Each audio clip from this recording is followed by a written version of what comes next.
Dans la vie éternelle. Et nous préférons la vie éternelle à cette vie passagère. Seigneur, ce matin, remplis-nous encore plus de ta présence, de ton esprit. Christ est la vie. Est la vie. Recherchez de mon âme. Oh Seigneur, soutiens ma foi. En moi, Seigneur. En moi, Seigneur. Dans mon état, Dieu déjà m'en soutient. Ma foi. En moi, Seigneur. En moi, Seigneur. Dans mon état. Dans mon état. Dieu déjà m'en soutient. Ma foi. En moi, Seigneur. Dans mon état.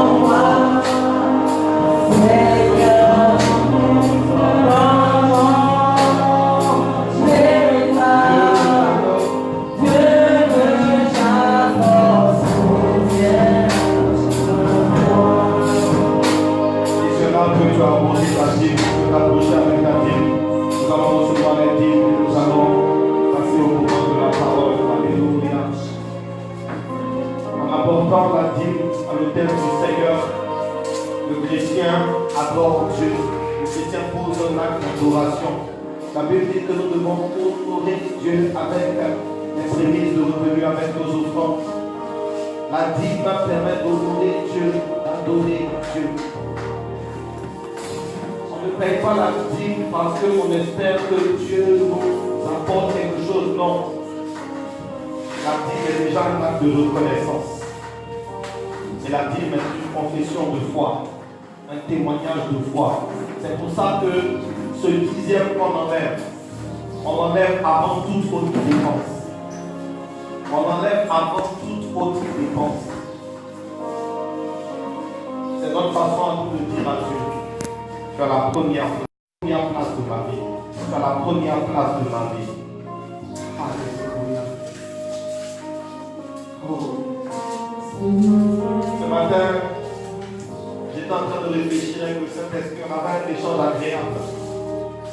Et j'étais rempli d'une joie que tu n'imagines pas, parce que c'est comme si j'entendais l'Esprit de Dieu me dire que si Jésus n'est pas revenu avant, de m'attendre à ce que je fasse un jubilé de ministère, de m'attendre à ce que je fasse 50 ans de ministère.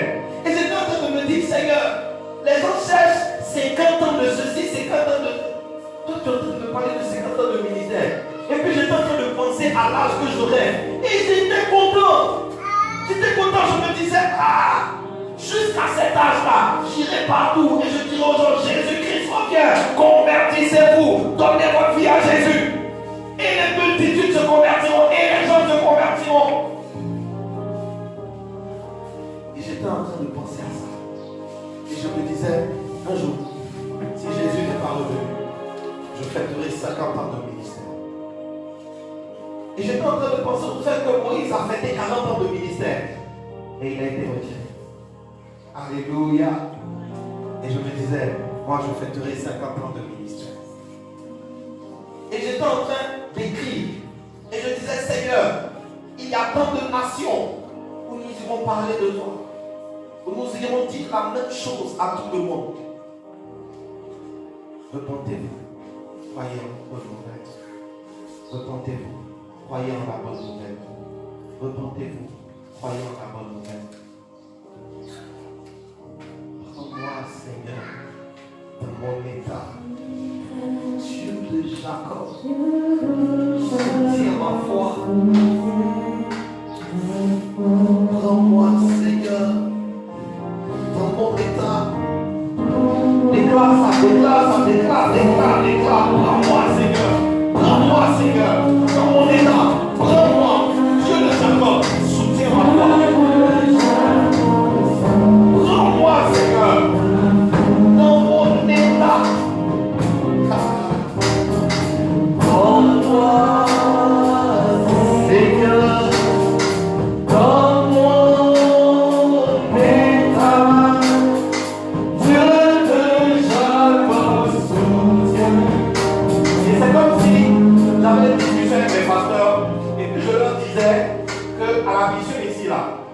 part à la retraite à un certain âge.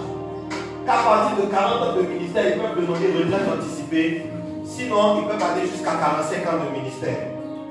Et c'est comme si, quand quelqu'un partait à la retraite, on lui donnait une de ses sommes d'argent. Mais non. C'est comme si on lui donnait ce qu'il allait donner en héritage à tous ses enfants et petits-enfants. Et tout le monde était content, on disait waouh. Et les gens se retiraient, ils étaient vieux. Et ils étaient dans des assemblées locales maintenant, comme des anciens. Et ils se contentaient de bénir les gens. Oh, mais aïe, aïe, aïe, aïe, aïe. Jésus, vieillir dans le Seigneur. Comptez les hauts faits de l'Éternel. Célébrer ses louanges. Et j'étais en train de me dire que j'allais avoir les petits-enfants des Sarah Paul là, qui seraient autour de moi et j'allais leur raconter toutes les histoires de ministère que j'ai vécues. Et c'est-à-dire, chaque année, je faisais venir tous les arrière-petits-enfants de partout et puis ils viennent et puis ils restent chez moi. Et puis je leur raconte à longueur de journée. J'étais dans tel pays, voilà ce que le Seigneur a fait. Je dis, oh Seigneur, je ferai grandir mes arrière-petits-enfants dans des histoires bibliques. Ils grandiront en rêvant de devenir les prochains David, les prochains Daniel, les prochains Samuel. Bien-aimé, dis-moi quel est ton rêve.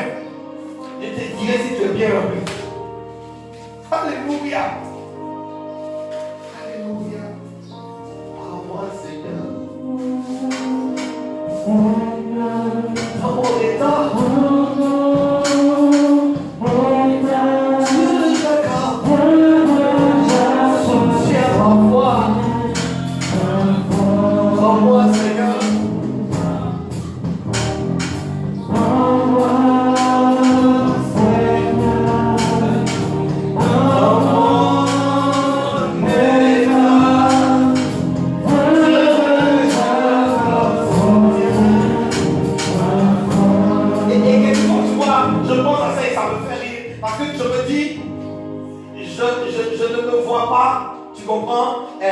Allez dire au Seigneur, tu as repris maman.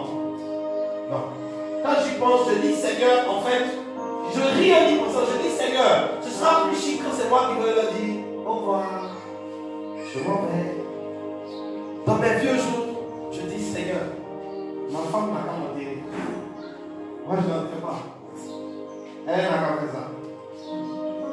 Ils n'ont qu'à venir faire. Je dis Seigneur, les gens qui je marche là, ils n'ont qu'à tous vieillir plus que moi. Comme ça, quand ils vont m'enterrer, moi je serai en train de rire pendant qu'ils seront en train de pleurer. Parce que je les verrai en train de pleurer, alors que moi, je serai dans mon corps glorieux. Je serai en train de rire. J'ai dit à Seigneur, ça c'est moi qui dois faire ce coup-là. C'est pas quelqu'un d'autre qui doit me faire ce coup. Écoutez-moi. Vendredi, on a partagé un peu de ça. Je veux rappeler cela à quelqu'un. Le rêve le plus grand des chrétiens doit être le salut. Tu ne dois pas avoir de rêve au-delà du salut. Les autres rêves doivent être en dessous. La plus grande vision que tu dois avoir, c'est le salut. La chose qui doit te faire le plus envie, c'est le salut. Ce qui doit me faire trembler, tu vois, il y a des gens, on dit, ah, tel artiste, et puis deux jusqu'à ils tombent, ils s'évanouissent. Encore. Ça, c'est une forme de folie. Ce qui doit te faire trembler jusqu'à t'évanouir. C'est-à-dire, si tu dois t'évanouir d'un rêve, c'est quand Dieu t'apparaît dans le rêve, et puis il dit, bienvenue au ciel, je t'amène. Tu dois t'évanouir avec ton. Tu suis dans la joie, tu rêves aussi. Un jour, j'ai fait un songe, et c'est comme si l'enlèvement se produisait, et c'est comme s'il y avait comme des espèces de vaisseaux, et ça fait des nuages, en tout cas c'est comme s'il y a quelque chose auquel on s'accroche pour partir. Et puis c'est comme si ça montait sur moi. Oh, mais tu t'amuses. De toute façon, j'ai sauté dessus. J'ai sauté, donc j'étais suspendu en fait, j'ai grimpé sur le côté. Mais on est monté ensemble. J'ai dit, je laisse pas, je laisse pas, je laisse pas. Qu'est-ce qui te fait rêver? Qu'est-ce qui te fait rêver? Qu'est-ce qui te fait rêver? Croyez-moi, si vos rêves correspondent aux rêves de Dieu,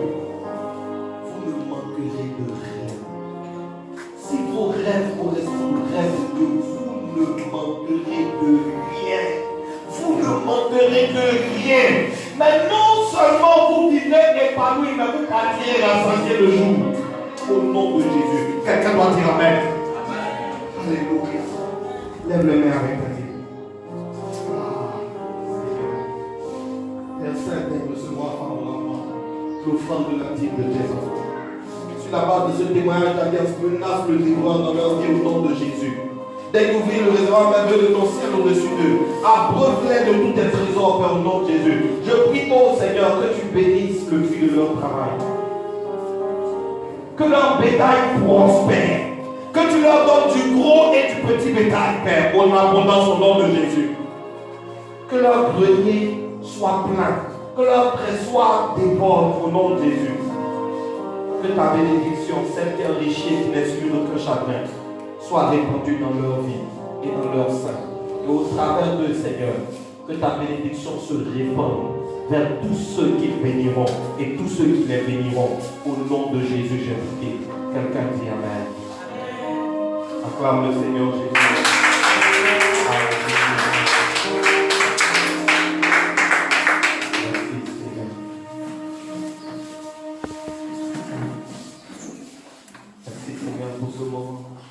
Bénis-nous par ta parole, glorifiant le peuple au nom de Jésus.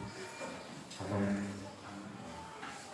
Je vais commencer avec un verset particulier. Je prie que le Saint-Esprit révèle fortement ce verset dans ton cœur, ce verset tellement important dans les chrétiens. Surtout en ce temps de la fin où nous sommes, où il y a beaucoup de confusion et où il y a beaucoup de lourdeur spirituelle, où il y a beaucoup de somnolence spirituelle. J'aimerais vous donner un verset de la parole qui va nous faire entrer dans le message de ce matin. Et je prie que cette parole vienne comme un marteau, briser toute source de lourdeur dans la vie de quelqu'un au nom de Jésus. Et qu'elle vienne réveiller quelqu'un de son sommeil pour le propulser dans la vie de foi au nom de Jésus. Tu vas prendre la deuxième épître de Paul aux Corinthiens. Ces temps-ci, j'ai repassé la deuxième épître de Paul aux Corinthiens. Et je ne m'étais jamais rendu compte de ça depuis que je médite. Je ne m'étais jamais rendu compte combien la deuxième épître de Paul aux Corinthiens avait des passages vraiment tristes. Elle avait des passages vraiment tristes. Parce que, vous savez, il y a des passages où Paul écrit et puis il dit aux gens, vous avez mis en doute ma parole. Vous avez mis en doute mon apostolat. Il y a des passages où il écrit et puis il leur dit, mais qu'est-ce que moi je n'ai pas fait? Et puis vous avez préféré les autres à moi. Pourtant moi je vous ai prêché la vérité. Moi je n'ai pas pris votre argent. Mais vous les avez préférés à moi. Il y a plein de passages comme ça. Où visiblement les Corinthiens ont critiqué Paul. Ils ont parlé mal. Il y a un passage par exemple où Paul dit, vous dites de moi que quand je vous écris, j'écris avec ferveur. Mais que quand je suis présent, je ne peux pas parler, je suis faible. Mais je me rends compte qu'ils ont tellement critiqué Paul. Ils l'ont tellement critiqué que quand j'ai commencé à y penser, je dis, mais Seigneur, son cœur de pasteur devait être meurtri. Il dit, mais j'ai payé le prix pour vous. Je me suis battu pour vous. Il dit, 3 fois j'ai fait des accidents. Les Juifs m'ont frappé. Les brigands m'ont poursuivi. Les bêtes sauvages m'ont attaqué. Il dit, je me suis retrouvé dans la mer pendant toute une journée et la nuit. J'ai subi tout ça pour vous, pour faire naître la foi dans vos cœurs. Et pourtant, vous préférez les gens qui viennent vous prêcher de faux messages. Le cœur de Paul était meurtri. On avait mal. Je prie au nom de Jésus que le Saint-Esprit, que la Bible appelle Paraclet, le consolateur, puisse consoler les cœurs de tous ces pasteurs qui ont mal. Que le Saint-Esprit puisse consoler les cœurs de tous ces leaders spirituels qui ont mal, de tous ces élus, de tous ces devanciers, de tous ces confrères dans la foi qui ont mal. Parce qu'ils ont apporté l'évangile, ils ont apporté la paix de Dieu à des gens qui en retour ont brisé leur cœur. Tant de pasteurs, c'est-à-dire, ça me fait me rendre compte combien tant de pasteurs malgré qu'ils continuent, ils avancent, mais leurs cœurs sont déchirés. Leurs cœurs sont déchirés. Parce que c'est tellement difficile de dépasser ça. Vous savez, comme le disent les hommes, plus l'offenseur est cher, plus l'offense est grande. En d'autres termes, plus celui qui t'a fait mal, plus tu l'aimais, plus ça te fait mal. Sinon, quelqu'un que tu ne connais pas vraiment, avec qui tu n'as pas vraiment de relation, il te dit, je m'en fous de toi. Toi-même, tu as commencé à écouter, il est fou. Tu ne te connais pas. Quelqu'un que tu aimes, quelqu'un à qui tu fais du bien, il te le rend mal. Tant de pasteurs ont leur cœur déchiré. Que Dieu apporte la consolation, que Dieu apporte la consolation et que Dieu les fortifie pour qu'ils n'abandonnent pas le ministère à cause de ça au nom de Jésus. 2 Corinthiens, le chapitre 7. Deuxième épître de Paul aux Corinthiens. 2 Corinthiens, chapitre 7. Est-ce que quelqu'un peut prendre le verset 1? 2 Corinthiens, chapitre 7, verset 1. La parole de Dieu dans le livre de Corinthiens 7, partie verset 1. Puisque nous avons de telles promesses, bien-aimés, purifions-nous de tout souillure de la chair. Purifions-nous, puisque nous avons des promesses. Puisque nous avons des promesses, purifions-nous de toute souillure de la chair. Il ne s'arrête pas là. Suivez bien. Et de l'esprit. Et de l'esprit. En développant jusqu'à son terme. En développant. En avançant. En progressant. En continuant. Développer quoi? Il faut dire. Jusqu'à son terme, la sainteté. Développer notre sainteté. Finis le verset. Dans la crainte de Dieu. Maintenant, je vais lire tout le verset. Écoutez bien le verset. Puisque nous avons de telles promesses. Puisque nous avons des promesses de Dieu. Bien-aimés, purifions-nous de toute souillure de la chair. Purifions-nous de toute souillure de la chair Et de l'esprit. et de l'esprit. En développant jusqu'à son terme. En développant jusqu'à son terme. La sainteté dans la crainte de Dieu. La sainteté dans la crainte de Dieu. Dis à quelqu'un, la sainteté doit progresser. Ta sainteté doit progresser. Vous comprenez? Il y a des gens qui disent, non mais, voilà, ça m'a toujours fait comme ça. C'est que tu es dans l'erreur. Si tu as toujours fait comme ça et que tu devrais être dedans, c'est que tu es dans l'erreur. Parce qu'en vérité, la sainteté progresse. Je te lis une autre version. Puisque nous avons de telles promesses, bien-aimés, purifions-nous de tout ce qui souille notre corps et notre esprit. Et poursuivons jusqu'au bout la sainteté. Poursuivons jusqu'au bout la sainteté. Poursuivons la sainteté. Beaucoup d'entre nous ont commencé la sainteté. Beaucoup de chrétiens ont commencé la sainteté. Beaucoup d'appelés ont commencé la sainteté. Mais se sont arrêtés en cours de route. Or, on dit, c'est quand tu poursuis jusqu'au bout que ton corps et ton esprit et ton âme sont purifiés. En d'autres termes, si tu t'arrêtes en cours de chemin, tu vas te retrouver comme le grand prêtre Josué. Quand le grand prêtre Josué nous dit la Bible est venue devant le trône de Dieu et qu'il s'apprêtait à entrer dans la présence de Dieu, la Bible dit que Satan est venu pour dire hey, son vêtement n'est pas propre. Mais pourtant, Josué se disait qu'il avait fait ce qu'il fallait. Faux. Il n'a pas poursuivi la sainteté.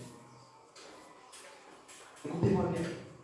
Ce verset signifie que chaque jour, je dois être plus pieux que hier.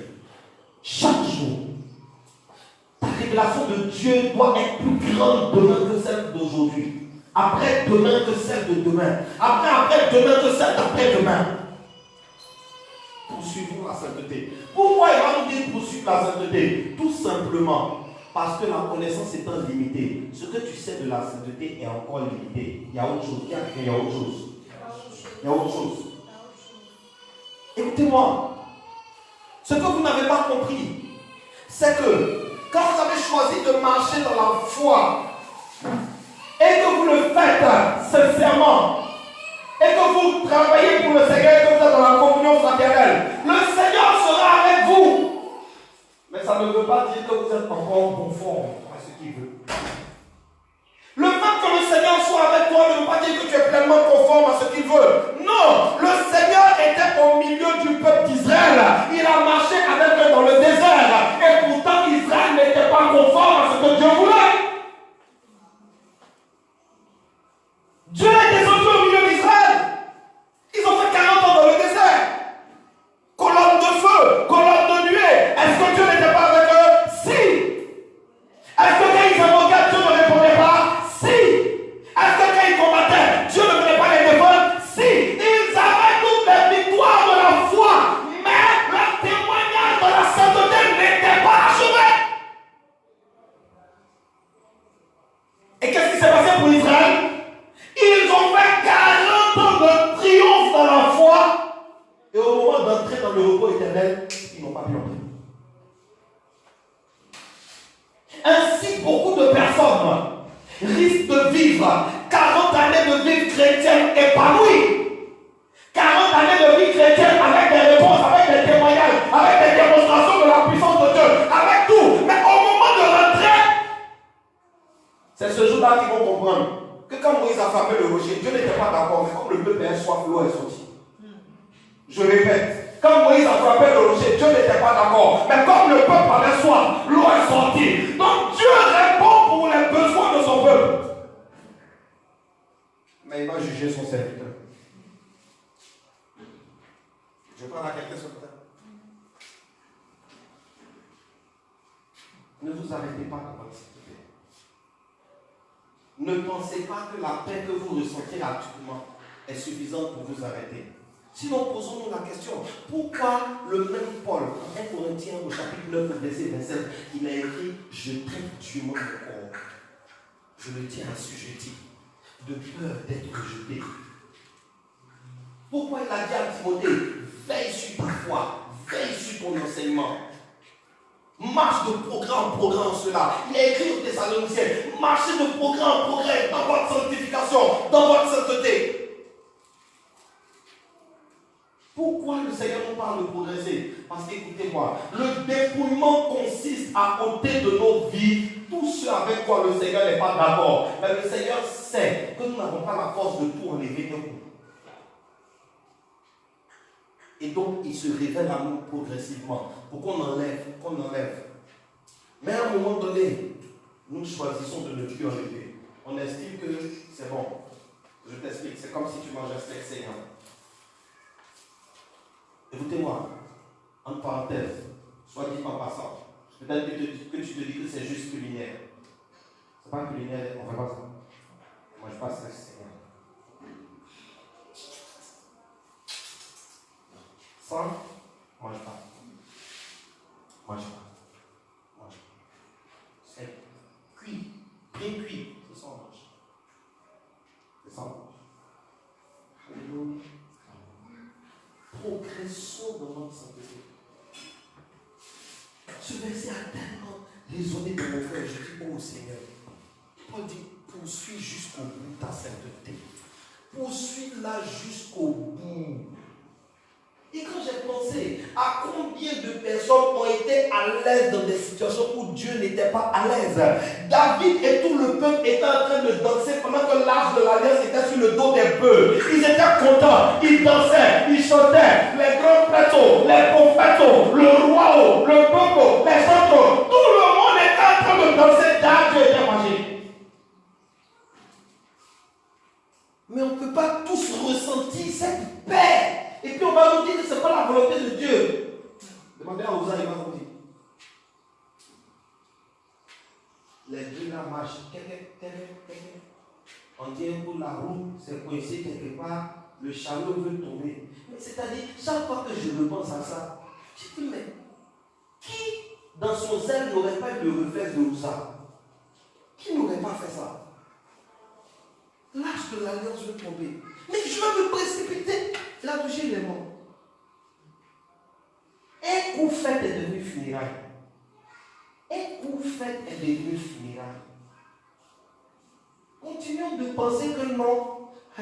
Non, en tout cas, il y a quelqu'un un jour qui m'a dit, en tout cas, comme la Bible dit, tout ce qui n'est pas produit de la conviction de foi est péché. Moi, vraiment, telle chose, je ne peux pas faire, parce que moi, je suis en paix, telle chose. C'est pas peut-être que tu es en paix que Dieu est d'accord. C'est pas peut-être que tu es en paix que Dieu est d'accord. En fait, au cas où vous ne savez pas, les enfants sont en paix avec sucre la nuit. Mais les parents ne sont pas d'accord. Oui. Une autre fois, Israël était en guerre. C'était au temps du grand prêtre Élie. Israël était en guerre. Et qu'est-ce qu'ils ont fait? Ils disent, ils vont prendre l'âge de l'alliance pour aller à la guerre. Élie leur a donné son autorisation. Tout le monde chantait, tout le monde dansait. La Bible dit, les ennemis, même quand ils ont entendu que l'âge de l'alliance est arrivé, ils ont dit, on est mort. C'est le Dieu qui a fini les Égyptiens et qui a fini tous les peuples. On est mort. Et puis ils se sont dit les uns les autres, battons-nous fièrement au moins pour nos enfants, pour qu'ils se souviennent de nous comme de bons combattants, parce que c'est tel qu'on s'en va à la mort. Les Israélites ont été tués. Les Israélites ont été tués.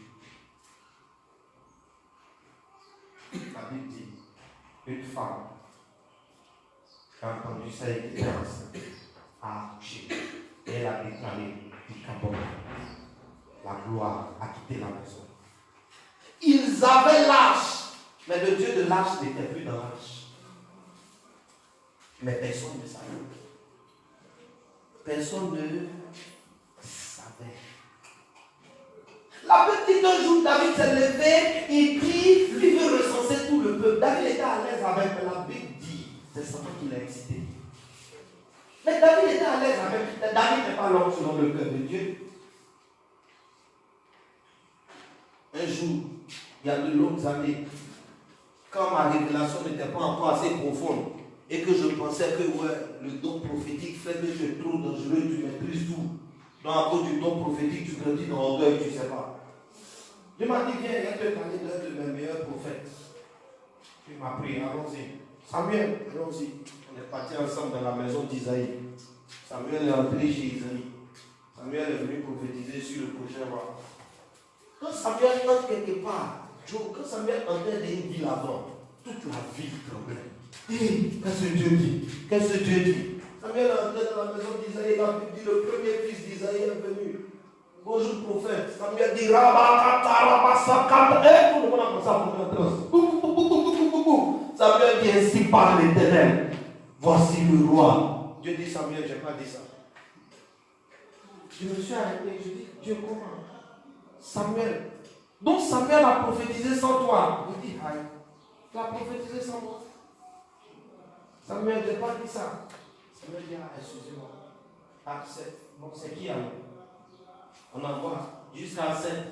C'est pas réussi. Donc Samuel, mais Samuel est arrivé à un stade où quand il voit les gens, il prophétise, maintenant il ne demande plus. Quand Dieu peut aller comme ça, maintenant quand Samuel vient, puis tu regardes, il dit, Dieu, on a qu'à dire quoi? Oh, Dieu enseigne la discipline à ses enfants. C'est pas parce que tu as des habitudes d'un Dieu que tu as pensé que non, c'est fini. Tu peux faire ce que tu veux. Ça ne marche pas comme ça.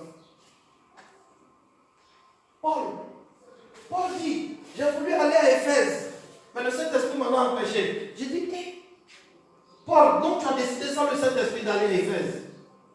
Mais c'est-à-dire, donc nous-mêmes en fait, on ne sait pas ce qui se passe là-bas. Pierre mangeait avec les Paul et les non-juifs chrétiens. Quand les émissaires de Jacques sont arrivés, Pierre a fait semblant. Le grand Pierre aussi fait plan, à longo plan. Rempli qu'il est, il fait un longo plan. Écoutez-moi, s'il est vrai que le Saint-Esprit révèle la vie de Dieu en nous, il n'annule pas la chair. Pensez bien à ce qu'il vous dit. Il révèle la vie de Dieu en nous, ça c'est vrai. Mais il n'annule pas la chair.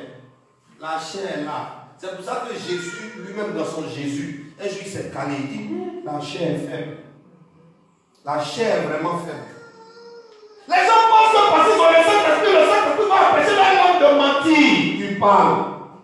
Ta langue va mentir. Ce n'est pas le Saint-Esprit qui va l'empêcher de mentir. C'est toi-même qui vas dire à ta langue, tais-toi.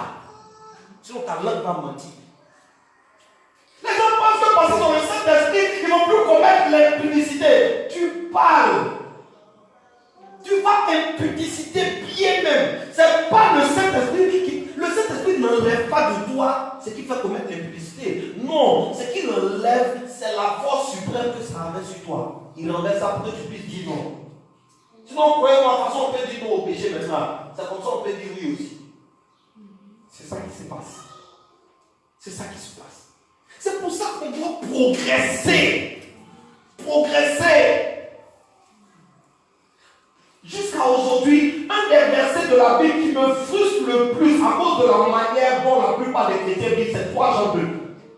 3 Jean 2 dit, bien-aimé, je souhaite que tu prospères à tous égards et que tu sois en bonne santé comme l'état de ton âme. En deux termes, en 3 Jean 2, la Bible nous dit, travaille sur ton âme d'abord. Travaille sur ton âme d'abord. On ne travaille pas sur son mariage d'abord. On ne travaille pas sur ses finances d'abord. On ne travaille pas sur sa gloire d'abord. On travaille d'abord sur son âme. Parce que ça ne sert à rien d'être marié et d'avoir une âme perdue. Ça ne sert à rien. Parce que ce dont on est censé jouir dans le mariage, tu auras du mal à avoir ça. Travaille sur ton âme d'abord. Jésus là, il n'y a pas quelqu'un. Jésus là, il n'est pas sage, il est la sagesse. Tu comprends? Nous les hommes, on peut être sages. Mais Jésus, il est la sagesse. Jésus s'est assis, il a regardé toute l'église, il a regardé tout le peuple. Matthieu 6, 33. Il dit cherchez d'abord le royaume. C'est-à-dire, il est venu dans le corps. Tu comprends? Il dit je vais voir quelles sont vos réalités. Jésus a testé la petite, il a été tenté en tout point. Donc Jésus a connu la réalité. De quand une femme vient, il y a des femmes qui regardaient Jésus et qui disaient Jésus, elles ont fait ça. Elles ont fait ça. Il y a des gens qui ont dit, quand tu vois Jésus, tu lui dis, Dieu, fais un thème, tu vois, comme ça tu fais des miracles là. Si on vend, vous pensez que quoi? Tout ce que les gens vivent depuis, ils sont déviés là. Tous ces gens ont été proposés à Jésus. Ils ont fait toutes les bêtises possibles. Quand Jésus a fini de tout expérimenter, il dit très bien, je vous donne mon verdict. Comment réussir la vie sur la terre? Ne commencez pas à vous occuper de la vie de la terre, occupez-vous de la vie du ciel. Il dit ne t'occupe pas d'abord de la vie de ta terre. Occupe-toi d'abord de la vie du ciel, c'est-à-dire la vie de ton âme. Pourquoi? Parce que nous dit la Bible. Cherchez premièrement le royaume des cieux et sa justice. Et tout le reste vous sera donné. Ça veut dire que quand quelqu'un fait prospérer son âme, Dieu n'hésite pas à bénir sa vie matériellement. Mais quand ton âme ne prospère pas, Dieu hésite à bénir ta vie matériellement. Pourquoi? Parce que la bénédiction là peut te perdre. Dieu hésite à bénir ta vie matériellement. Quelqu'un dit mon âme doit prospérer. Maintenant, la prospérité de l'âme là, c'est quoi? C'est la sainteté de l'âme. C'est l'amener dans la sainteté. Comment je l'amène dans la sainteté? Par la sanctification. Comment je pratique la sanctification? Jean chapitre 17, par la parole. Il dit sanctifie-les par la parole. La parole, la vérité. Donc plus je me donne dans la parole de Dieu, plus je fais prospérer mon âme. Je vois, regardez, il y a tellement de nos jours, il y a tellement de programmes de coaching sur comment faire, comment ça s'appelle, demande d'emploi, comment rédiger, comment faire un CV percutant, comment déposer, comment avoir des apps. C'est-à-dire, il y a tellement de techniques. Mais quand je vois combien d'appels je reçois, combien de contacts je reçois, quand je vois combien d'opportunités d'embauche auxquelles on m'invite, sans que je n'applique les techniques là, je le dis et puis je me dis la grâce est suffisante. Mais vous faites tellement d'efforts, tellement d'efforts. Il y a quelque chose que j'attendais depuis longtemps. Le genre de projet que j'attendais depuis longtemps. Hier, j'ai reçu un coup de fil. Commencer à venir. Je dis, oh Seigneur, je vais observer maintenant. Le genre de choses où quand tu rentres dedans, tu dis, ouais, j'ai géré des catégories. C'est en train de venir maintenant. C'est en train de venir. Mais je n'ai pas couru vers ça. Je n'ai pas fait d'effort pour ça. Non. Je travaille sur mon âme. Je travaille sur mon âme. Travaillons sur nos âmes. Travaillons sur nos âmes. Travaillons sur nos âmes.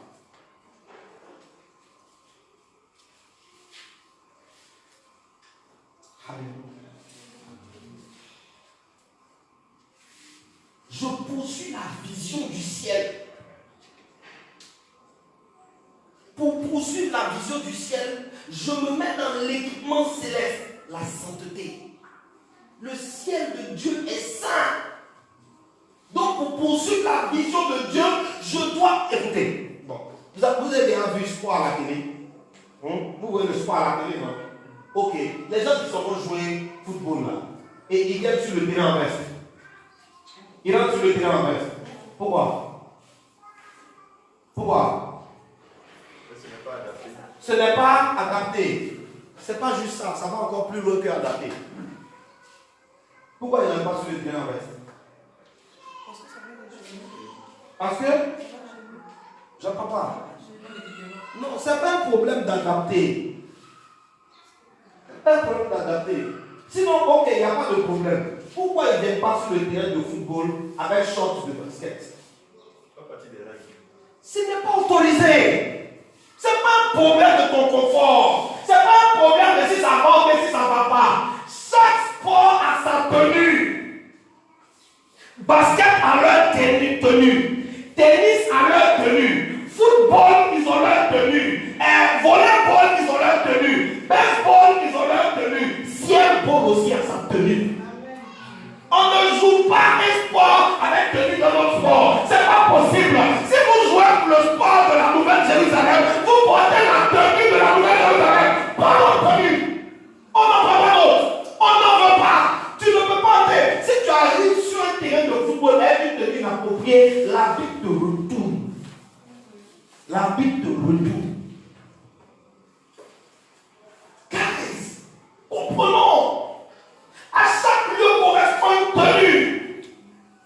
Et des gens se disent, non mais c'est pas si grave. Mais donc expliquez-moi la parabole de Luc chapitre 14. Expliquez-moi la parabole du grand banquet. Expliquez-moi pourquoi un des invités, alors qu'il a été cherché par les serviteurs. La Bible dit on a envoyé les serviteurs chercher tout le monde. Lui aussi il était dans tout le monde. On l'a fait venir. On dit quand le maître est venu, il a regardé. Il dit ton habit ne correspond pas. Ton habit ne correspond pas. Si c'est une histoire de n'importe quelle tenue, n'importe où, expliquez-moi pourquoi on a changé la vie de Joseph avant qu'il sorte de prison. On ne prend pas n'importe quelle tenue pour aller n'importe où. De même, quand on a choisi d'avoir pour priorité le royaume des cieux, on ne porte pas n'importe quelle tenue spirituelle. On se revêt de la sainteté. On se revêt de la sainteté. Comment est-ce qu'on se revêt de la sainteté? Par la sanctification. Comment on se sanctifie? Par la parole. Voilà tout le schéma qu'il y a. Je porte la sainteté. Mais comment? En me sanctifiant. Mais comment je me sanctifie? Par la parole. Comment est-ce que la parole nous sanctifie? La Bible nous dit dans l'Épître aux Hébreux que la parole est une épée à deux tranchants. Qui quand elle vient, elle sépare moelle et jointure. Donc, quand vous allez lire la parole va vous demander de couper avec des choses. C'est comme ça qu'elle nous sanctifie. Le sens des paix de la parole, ça signifie que quand tu vas lire, ça va te dire coupez ça, coupez ça, coupez ça, coupez ça. Et donc, ce matin, quand Paul nous dit sanctifiez-vous jusqu'au bout, ça signifie coupe jusqu'au bout. N'arrête pas de couper. Coupe jusqu'au bout. Il y a des choses que tu laisses là. Tu laisses ça, c'est comme si tu n'as rien fait. Coupe jusqu'au bout. Coupe. Quelqu'un vient moi coupe. Jusqu'au bout. Sinon, couper un peu, tu fais là. Oui, mais je sens Dieu. Mais bien sûr que tu sens Dieu. Mais bien sûr que tu sens Dieu. Même si tu n'avais pas Dieu, est-ce que tu pouvais commencer à couper? Et tu pouvais commencer, c'est pas l'épée de la parole qui coupe. Donc c'est parce que tu es là que tu peux commencer à couper. Mais ça ne veut pas dire que tu as fini. Et j'ai regardé la vie des juges. Et j'ai regardé le frère Gédéon. Yéroubal. Oh, quelle grande vie. Oh, quel grand témoignage. Oh, quelle grande histoire. À la fin, il dit, on va faire un petit hôtel là. Et tout le monde disait, ah oui, oui, oui, oui. Et ils ont fait une idole. Et Israël se prostituait à cette idole. Suivez-moi. C'est rien du tout. D'accord. Yoruba nous dit la Bible a eu 70 enfants. Il a eu 70 enfants. Aucun de ces enfants n'a régné après. Les enfants se sont fait la guerre. La Bible dit qu'un d'entre eux est parti voir les gens de Sichem, qui étaient ses parents. Et celui-là, en plus, lui n'était même pas le fils d'une épouse légitime. Il était le fils d'une concubine. Il est parti voir ses parents pour dire, écoutez, on est 70 après le temps du cœur. Si vous m'aidez, on finit tous les autres. Et puis c'est nous, on prend le pouvoir à la place de Gédéon. Et là, il disait, ah, c'est vrai, c'est vrai. Ils ont fait un plan. Ils ont joué les autres camps de Gédéon. La Bible, ils ont tous été assassinés. Un seul a survécu. Celui qui a survécu aussi, il s'est mis sur montagne. Il m'a maudit aussi les autres. Mais c'est-à-dire, la suite de la vie de la famille de Gédéon là, ça a été assassinat familial sur assassinat familial. C'est tout. Et je vais vous dire, je soupçonne l'idole d'être la cause de cette suite. Ne vous amusez pas. La Bible dit que Dieu ne se répond pas de ses dons. Tu sens effectivement il est là. Mais va te juger. Le Gédéon était un scandale. Scandale. C'est fini pitoyablement. Pas sa vie humaine, mais la suite. Parce que pour moi, écoutez, la Bible doit être confirmée dans tous ses écrits. La Bible dit que l'homme de bien, l'homme agréé par Dieu, laisse un héritage aux enfants de ses enfants. Je n'ai pas vu les héritiers de Jésus. Mais j'ai vu un héritier de Caleb. J'ai vu un héritier de Caleb. Il s'appelait Othniel. Et la Bible dit qu'il est devenu un des juges d'Israël. Caleb n'a pas commandé Israël. Moïse a commandé, ensuite Gédéon a pris le relais. Caleb a toujours été un akoto. Mais Josué, a pris le relais. Caleb a toujours été un akoto. Mais un des descendants de Caleb, Othniel, a commandé. Vous êtes qui Othniel? C'était le petit beau. Vous vous rappelez? La fille de Caleb, elle a marié un gars sans valeur. À qui elle a donné une valeur. Elle est partie voir son père. Tellement Othniel n'avait rien. La fille de Caleb est partie voir Caleb. Il lui a donné terre, il lui a donné une maison. Othniel n'avait rien. Mais ce qui était dans la maison de Caleb était grand. Il a commandé Israël. Voilà de quoi il s'agit. Voilà de quoi il s'agit. J'ai regardé. Les Paul là, ils n'ont pas eu enfant physiquement. Mais les Timothée l'ont perpétré l'évangile. Timothée, Tite, Stéphanas, les Sylvain, les gars de Paul là. C'est-à-dire les enfants spirituels de Paul, ils sont bien dans la vie. Est-ce que je cherche les enfants spirituels de Jésus? On dirait à faire de ne pas aller dans les nations là, les ambiguïtés dans les choses. Comprenez-vous de quoi il s'agit? Et Dieu fait toutes choses bonnes. Mais par contre, tous ont achevé leur sainteté. Et qu'est-ce qu'ils ont fait après? Ils sont allés après dans les nations. Et comme ils sont allés dans les nations, l'évangile s'est répandu partout. L'évangile s'est répandu partout. Il n'y a pas longtemps, je partageais avec un frère. On était en train de parler des doctrines bibliques. Et puis je leur disais que bibliquement, ce n'est pas juste de dire que l'Europe a évangélisé l'Afrique. Ce n'est pas vrai. Ce n'est pas vrai. Parce que ce que la Bible dit dans le livre des Actes, c'est qu'un ministre de la reine d'Éthiopie, un eunuque de la reine d'Éthiopie, s'est rendu en pèlerinage à Jérusalem. Et quand il en revenait, la Bible dit que Dieu a déplacé l'évangéliste Philippe pour aller le rencontrer. Et Philippe lui a prêché l'évangile. Et la Bible dit que Philippe a baptisé et Philippe a disparu. Ce ministre-là, quand il est retourné en Éthiopie, il a prêché l'évangile. Comment je sais? Apparemment, vous ne savez pas comment Satan fonctionne. Pourquoi est-ce que les gars qui font le rastafarisme, Jah Rasta pareil. C'est pas ça? Comme si des gens veulent parler de Jéhovah et puis ils coupent Jah. Parce que le Jah, J-A-H là, c'est la racine hébraïque Yah, Y-A-H de Yahweh. D'où est venue cette déformation là? Pourquoi ces gens-là, ils reconnaissent l'empereur d'Éthiopie comme un descendant divin? Pourquoi ils estiment l'Éthiopie comme leur berceau, leur terre promise? Et ils disent de la nouvelle Jérusalem, de la nouvelle Sion, qu'elle sera manifestée en Éthiopie. Parce qu'en Éthiopie, le but avait prêché l'évangile. Et Satan est obligé de prêcher rapidement autre chose. L'Afrique avait commencé à recevoir l'évangile. Nous ne croyons pas aux livres d'histoire qui contredisent la Bible. On n'y croit pas. Parce qu'il y a une chose qu'un grand écrivain africain dit, je suis très d'accord. Il dit si les lions écrivaient les histoires de chasse, on allait voir qu'il y a plus de chasseurs tués que de lions tués. Oui, c'est celui qui écrit l'histoire qui dit qu'est-ce qu'il y a dedans. C'est lui qui dit qu'est-ce qu'il y a dedans. L'histoire de l'Afrique n'a pas commencé avec les missionnaires européens, non. Non. Et je peux remonter encore plus loin, parce que là je vous prends le cas de l'évangile, mais je remonte encore plus loin. Moïse et son beau-père, Jéthro.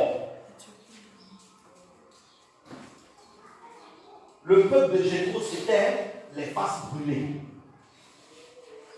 Cette traduction littérale, c'était pour désigner les gens de peau noire. Qu'est-ce que Jéthro a fait?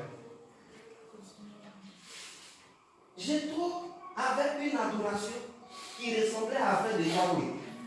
Quelqu'un m'a dit, oui, mais comment ça s'est fait? Parce que c'est là où vous avez les esprits chaliens qui vont dire, oui, mais comment ça s'est fait? Qui lui a apporté l'évangile? Qui? D'accord, il n'y a pas de problème. Balaam là, comment ça s'est fait?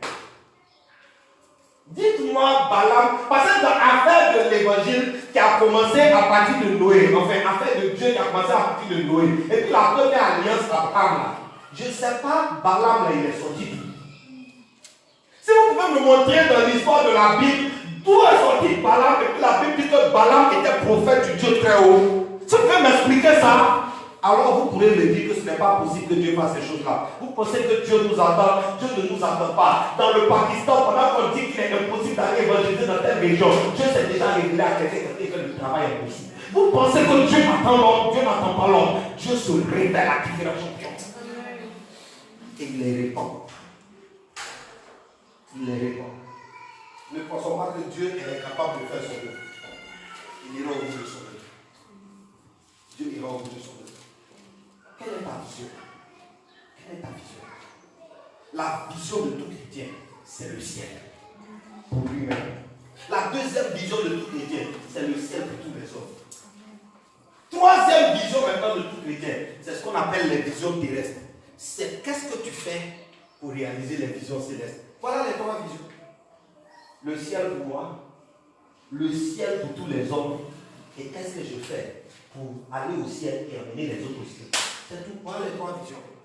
Et c'est à l'intérieur de ça que chacun travaille. Quand un chrétien dit, je vais faire orphelinat, je vous ai dit la dernière fois. L'objectif n'est pas de faire un bâtiment orphelinat. L'objectif est de prendre soin des orphelins. Donc tu n'as pas besoin d'avoir un bâtiment de 40 chambres pour faire un orphelinat. Quand chez toi tu as un salon, tu peux déjà accueillir des orphelins. L'orphelinat c'est le lieu où on accueille les orphelins. Ce n'est pas le grand bâtiment. Oh, quelqu'un devait dire amen. C'est pour ça que je doute dans beaucoup de visions aujourd'hui. Ah, on veut faire un hôpital pour le Seigneur. Même la Croix-Rouge soigne les gens sous bâche dans les pays en guerre. Donc si tu peux déjà soigner, mets les bâches en attendant les bâtiments de l'hôpital. Quand tu me dis que tu as besoin des bâtiments d'abord, je crois qu'en fait tu as besoin de notoriété. Tu n'es pas en train de poursuivre une vision pour le Seigneur. Comprenez-vous? C'est pour ça que les églises n'ont pas besoin de commencer dans des bâtiments flamboyants. Non! C'est pour ça que quand Dieu nous a enseigné, quand Dieu nous a parlé à la mission, il nous a donné les étapes de croissance.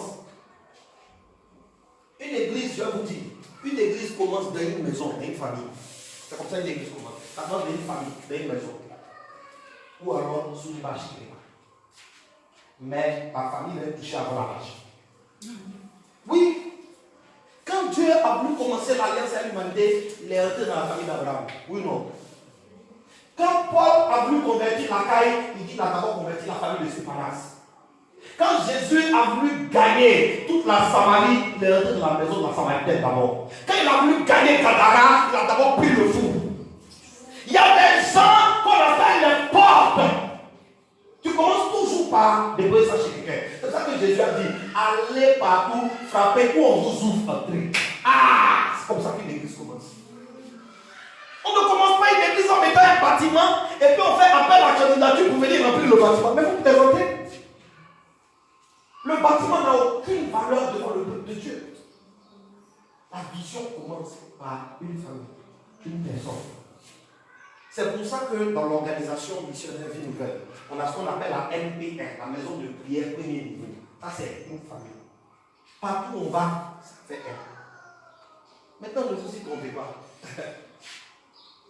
De la manière dont vous traitez la première maison, dépend la suite. Je vous ai déjà dit, il y a de longues années, le Seigneur m'a dit, sois capable de te lever pour une personne comme pour 1000. Vous pensez que 1000 âmes ont plus de valeur qu'une âme? Vous pensez ça? Déjà, vous ne connaissez pas les mathématiques de Dieu. Il dit quand il assemble bien qu'il quitte, il s'en va chercher et puis il laisse les 99.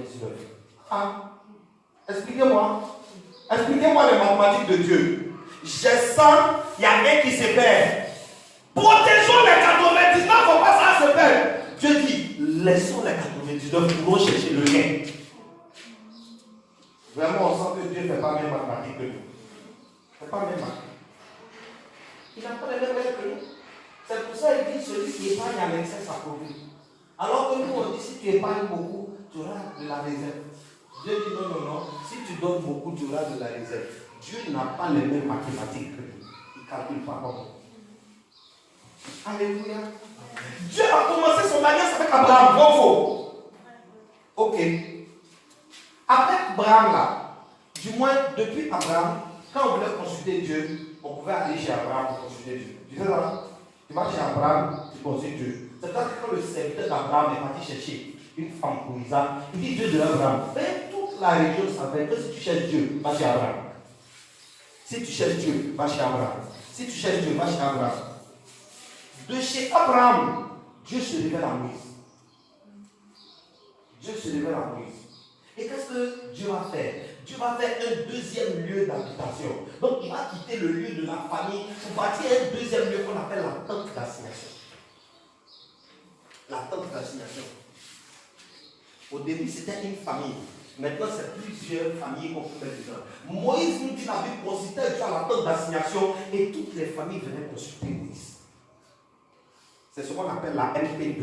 C'est le stade où, après qu'une maison ait été entretenue, on dit que les gens n'ont qu'à venir être entretenus dans la maison aussi. Ce que les gens appellent couramment les cellules, les choses comme ça. Nous, le Seigneur nous a dit de ne pas parler de cellules, mais de maison de prière. Parce que sa maison est appelée maison de prière. Donc, on peut commencer par exemple chez la sœur Kelly. Chez la sœur Kelly, c'est une maison de prière MP1. MP1 là, c'est là où on commence à prier là-bas, et puis 3 mois on prie, 6 mois on prie. La sœur Kelly dit, ah, mais quand j'ai dit que les gens ne viennent pas, qui t'a dit c'est sur les gens au travail? C'est sur toi-même au travail. Mais oui, vous ne comprenez pas l'œuvre de Dieu. On ne commence pas à travailler sur les gens, c'est sur toi-même au travail d'abord. Jésus a donné l'eau à la Samaritaine avant de donner aux Samaritains. Ne vous y trompez pas. Le plan de Dieu est organisé. Ne pensez pas que quand on commence chez le frère avec, on veut qu'il y ait la foule, on ne veut pas qu'il y ait la foule. On veut qu'il progresse. Un jour, il y a un homme chez lui qui m'a demandé, pasteur, comment est-ce qu'on commençait une œuvre? Parce qu'il avait eu un lieu, il ne savait pas comment commencer tout. Je lui ai dit, bien aimé, le lieu que tu as eu là, il faut allumer le feu dedans. Quand ce sera suffisamment chauffé, tous ceux qui ont foi dans les ténèbres viendront aussi chauffer. Il dit, ah, j'ai bien ce que tu comprends. Quand on a un site où on commence à prier là, on commence à être soi-même discipliné de prier là-bas. Tu dis, va, tu pries, tu pries, tu pries, tu pries, tu vas, tu parles là, tu pries, tu pries. Les gens ne disent pas ton problème. Parce que les ténèbres c'est froid, les ténèbres c'est froid. Donc quand ton feu, le feu de la prière est tellement allumé dans le lieu où tu es, tous ceux qui ont froid vont commencer à venir un peu. C'est la même chose quand vous intercédez pour les gens. À un moment donné, inconsciemment, ils ressentent leur foi spirituel. C'est là où le peuple dit, depuis qu'il m'invite là, mais David est venu cette fois-ci. C'est comme ça. Mais en attendant, Dieu va tester toi-même ta persévérance, toi-même ton évolution. C'est ce qu'on appelle la MP2 après. L'attente d'assignation. Mais Dieu n'est pas demeuré que dans l'attente d'assignation. L'attente d'assignation, c'était le départ de l'histoire d'Israël avec Dieu quand ils ont quitté l'Égypte. Mais après, Dieu a dit à Moïse de construire le tabernacle. Voilà. Le tabernacle, ça a été la première représentation du lieu de culte. Là, on pouvait venir faire culte spectacle. C'est pour ça que dans notre version, on a ce qu'on appelle les MP3. Ça, c'est les tabernacles. C'est-à-dire, ce sont des lieux, il n'y a pas un pasteur établi dessus, mais on y tient des réunions de culte. Donc, on fait tourner plusieurs personnes. C'est là-bas que les assistants vont ainsi de suite. Alors, moi, par exemple, était un tabernacle avant de devenir aujourd'hui une église. Donc, dans un tabernacle, on y tient des réunions culturelles. Est-ce que vous comprenez? Voilà. On a pris un peu parce qu'on y a pensé un peu. C'est pas de ça qu'il s'agit. Ou bien on n'est pas parti regarder le modèle de quelqu'un d'autre, c'est déjà dit. Ne copiez jamais le ministère ou l'onction de quelqu'un. Copiez son témoignage. On ne copie pas le ministère ou l'onction de quelqu'un. Tu ne sais pas si ses symptômes sont les mêmes symptômes que toi. On copie le témoignage. Alléluia. On copie le témoignage. Amen. Donc les MP3 sont les tabernacles. Ça veut dire qu'on a gagné une famille. On travaille la famille, donc. Et puis on commence à dire maintenant, après avoir travaillé la famille, c'était quand quelques personnes vont venir là-bas. Donc quelques personnes commencent à venir là-bas. On travaille sur toutes ces personnes-là. Et puis on dit, bon, on va faire culte. On dit, on est 10 qui peuvent faire culte. Waouh! Waouh! Jésus n'est pas venu mourir pour 1000, pour 100 000, pour 1 million. Il est venu mourir pour chacun. Donc chacun lui doit un culte. Chacun doit un culte. On peut faire un culte seul. On peut faire un culte seul. Chacun doit son culte. Est-ce que tu comprends le pas? Et du tabernacle maintenant, ils ont quitté le désert. Ils sont arrivés. Quand on est arrivé à l'époque de Salomon, Dieu a dans le premier temple. Le premier temple. Amen. Au moment où le temple est fait, au moment où le temple est fait, nous vous question. David a recruté musicien. Dites-moi. Il a recruté musicien. Alors, il y a des signes évidents du fruit de chaque chose. Au moment où le temple est fait, David ne recrute pas un musicien. Il y a déjà des gens qui savent. Au moment où le temple est fait, David ne peut pas chanter. Il y a déjà des gens. Du temps du tabernacle, du temps de la tente d'assignation, du temps de la famille même, il y avait juste un berger. J'ai envoyé quelqu'un de loin. Ça commence par un berger seulement. Abraham est berger, c'est une famille d'abord. Après Moïse est berger, dans l'assignation. Plus tard, berger, tabernacle. Mon moment où on donne le temps là, il y a tous ces niveaux autour. C'est pour ça que je le dis. Et ça fait quoi? Ça fait maintenant 7 ans. Ça va fêter 7 ans, c'est ça? Ça va fêter nos 7 ans. Depuis on a commencé la mission Vie Nouvelle là, c'est une seule fois. Parce que les gens m'ont tellement pressé. Et j'ai dit, bon, on va payer les musiciens. Mais après, moi, je me dis, c'est bon. Il n'y a pas besoin de ça. Dieu a ce qu'il faut. Quand une église donne une prime à des musiciens, ce n'est pas un salaire. Que ce soit important ou pas, ce n'est pas ça la question. Ce n'est pas un salaire. C'est une partie du don qui est partagée. Ça, c'est biblique. Mais tu t'en chercher des gens, ils préparent vous. Bon, on dit une même foi, un même esprit, un même baptême. Non, aujourd'hui, c'est comme dans beaucoup d'églises. On va chercher des gens, son pianiste, son temps. Même quand on fait des programmes spéciaux dans les zones, et puis on dit, ah, on a personne là-bas. Avant que je prenne quelqu'un, demandez à ceux qui ont fait les programmes, ils vont vous dire comment c'est compliqué. Parce que le but, c'est pas si c'est toi. Est-ce que l'esprit correspond? Dieu a toujours des gens. Dieu a toujours des gens. Si c'est église, j'ai dit, c'est qu'il faut pour l'église, il y aura toujours ça. Il y aura toujours ça. Il y aura toujours ça. Toujours ça finit jamais. Dieu en a la provision.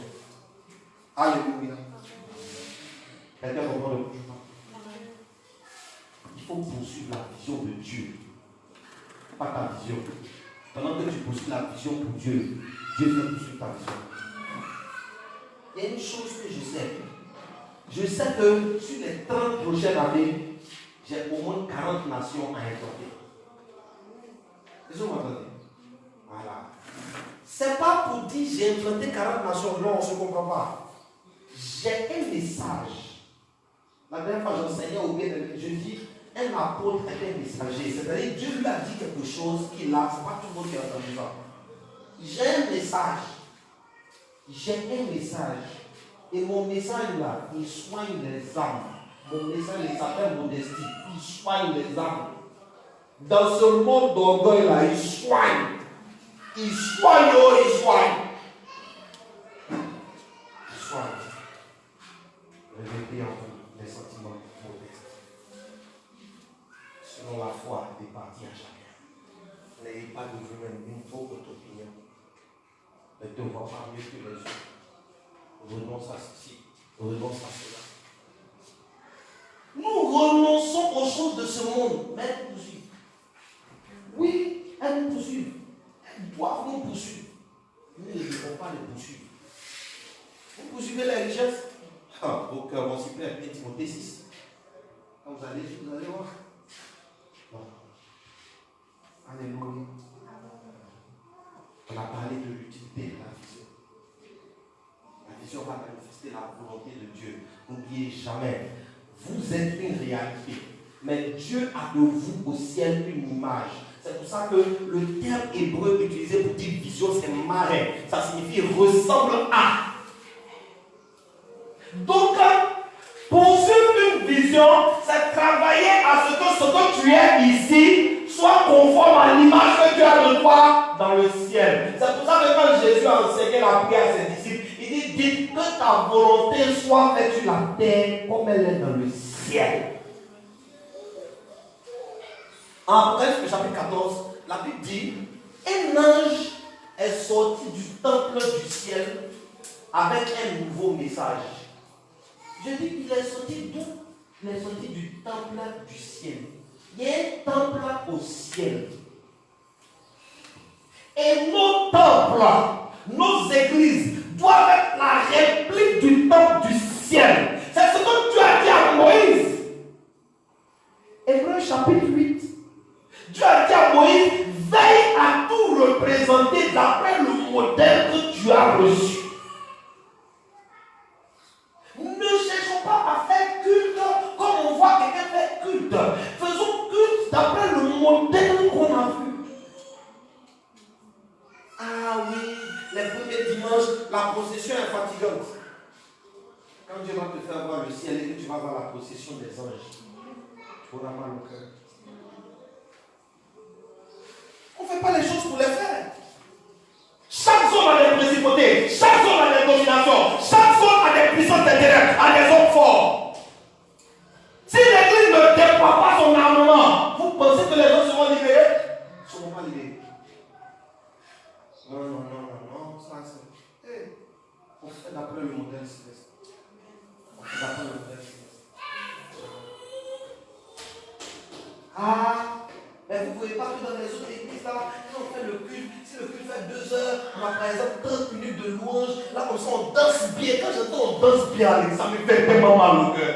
Qui t'a dit dans la louange qu'on danse? Qui t'a dit qu'on danse? Donc vous ne savez pas que la louange là c'est une affaire sérieuse, vous pensez que c'est pour danser. Quand David dansait devant, le gars se fait remarquer de Dieu, donc tu penses qu'il danse. On ne danse pas. Louange là c'est pas danser, c'est examen. Ah, quelqu'un n'a pas dit amen. La louange est un examen. Il fait ma louange. Seigneur, est-ce que tu vois? Seigneur, est-ce que ça te plaît? Oui, Seigneur. Ah! La louange, on soumet ça à Dieu. danser. Tu vois dans l'église, les gars se cachent. Je vais vous dire une chose. Ah, ouais, il y en a aussi qui disent comme ils savent danser, c'est leur danse. Moi, je suis pour les danses africaines à l'église, mais à l'église, on ne remue pas ses reins. À l'église, on ne remue pas ses reins. Homme comme femme, on ne fait pas ça. Ça, c'est pas danse d'église, ça, c'est impudique. Tu vois, les gens, ils sont dans les églises, et puis ils se calment. Et puis, ils boum, boum. Et puis, il dit, ah, ça nous a trop manqué. Donc, tu es venu à l'église, retrouver ce qu'on t'a perdu dans le monde. Wow. Ça, c'est plus l'église. Ça, c'est plus l'église. Je ne sais pas ce que c'est, mais je sais que ce n'est pas l'église. Je sais ce que ce n'est pas.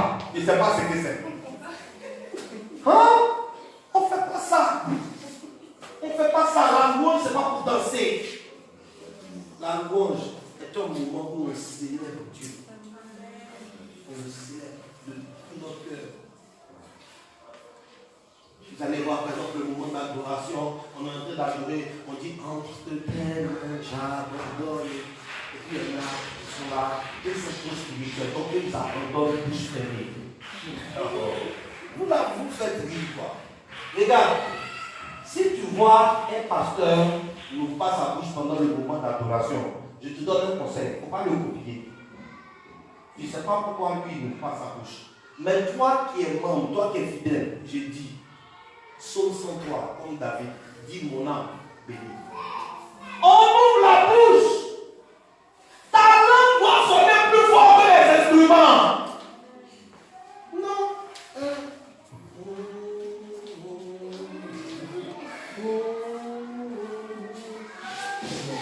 Surtout dans l'adoration. Tu es dans la distraction, tu te distrais toi-même. Vous pensez que pourquoi les animaux ne parlent pas?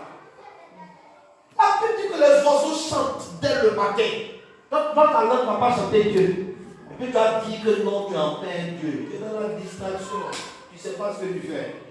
Tu ne sais pas ce que tu fais. Tes mains ne vont pas acclamer. Tes pieds ne vont pas bouger. Non, tu es dans l'adoration.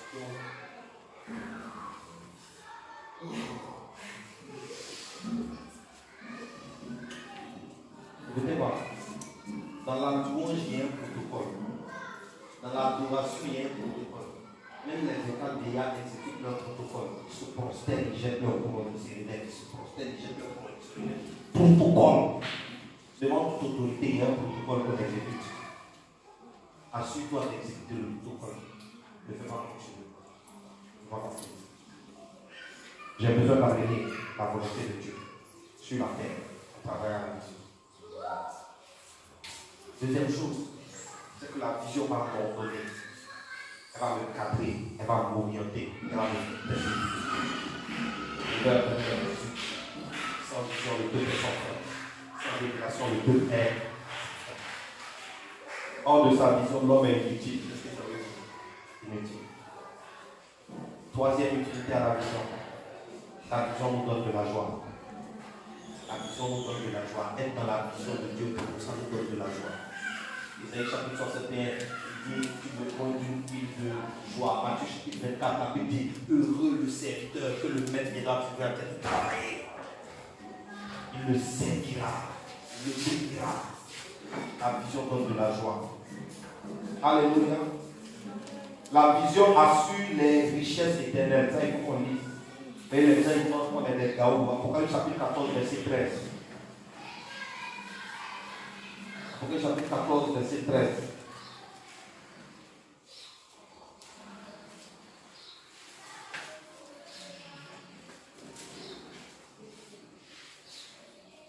Apocalypse chapitre 14, verset 13. Et j'entendis du ciel une voix qui disait, écrit, heureux est à présent les morts qui meurent dans le Seigneur. Heureux les morts qui meurent dans le Seigneur. Oui, dit l'Esprit. Oui, dit l'Esprit. Peu importe la cause de la mort, ils sont heureux. Afin qu'ils Si c'est pas on les a agressés, on a tiré sur eux, oui, c'est qu'est-ce qu'ils sont heureux, s'ils sont morts dans le Seigneur. Voilà. Non, parce que j'ai entendu aussi les gens dire, une fois, il y a quelqu'un qui m'a dit, il y a un homme de Dieu qui m'a dit, ah, vraiment, quand les gens meurent tragiquement là, lui il s'est dit, il y a quelque chose qui ne va pas dans leur vie chrétienne. Il dit, mais la mort la plus tragique, c'est celle de Jésus. Est-ce qu'il y a un mort plus tragique que pour Jésus? C'est pas parce que quelqu'un est mort dans l'accident que non, il péchait. C'est pas parce que quelqu'un est mort, on a tiré sur. D'où ça vous vient même ces pensées-là même? Tu as un verset biblique pour ça? Arrêtons de penser hors de la Bible. J'ai dit, mon frère, la mort la plus scandaleuse là, c'était pour Jésus. D'abord, il est mort à 33 ans. La Bible dit que celui qui mourra jeune mourra à 77 ans. Jésus est mort à 33 ans. Ah, vraiment, il y avait une malédiction. On dit, il était maudit. Ah, tu ne peux pas. Toi-même, tu sais que c'est lui qui bénit, c'est lui qui a la bénédiction. Mais il est mort à 33 ans. Deuxièmement, la Bible dit qu'il est mort pendu sur la croix. Alors que le texte dit, ceux qui meurent sur la croix sont des gens qui sont maudits de Dieu. Ah. C'est quel mot ça? Non. Je suis d'accord. Moi je dis aux gens, je dis, qu'un jeune part, mais c'est surtout les jeunes, on pense qu'ils sont chrétiens, ceux qui ne sont pas chrétiens. Quand un jeune part, je dis, il y a quelque chose qui n'est pas normal, il y a quelque chose qui a été raté. Mais sinon, un coin là, il n'a pas date de péremption. Oui. C'est Dieu qui dit, regarde, Dieu peut dire, oh, tu me plais trop bien maintenant. Ça crée des gens. Mais c'est pas ce qu'il a fait, Enoch. Autant des morts là, quand les gens mouraient jeunes, ils mouraient à 700 ans, 600 ans, 500 ans. Regardez Enoch. Enoch n'a pas fait tout ça. On dit Enoch a marché, il a tellement plu à Dieu, Dieu l'a enlevé.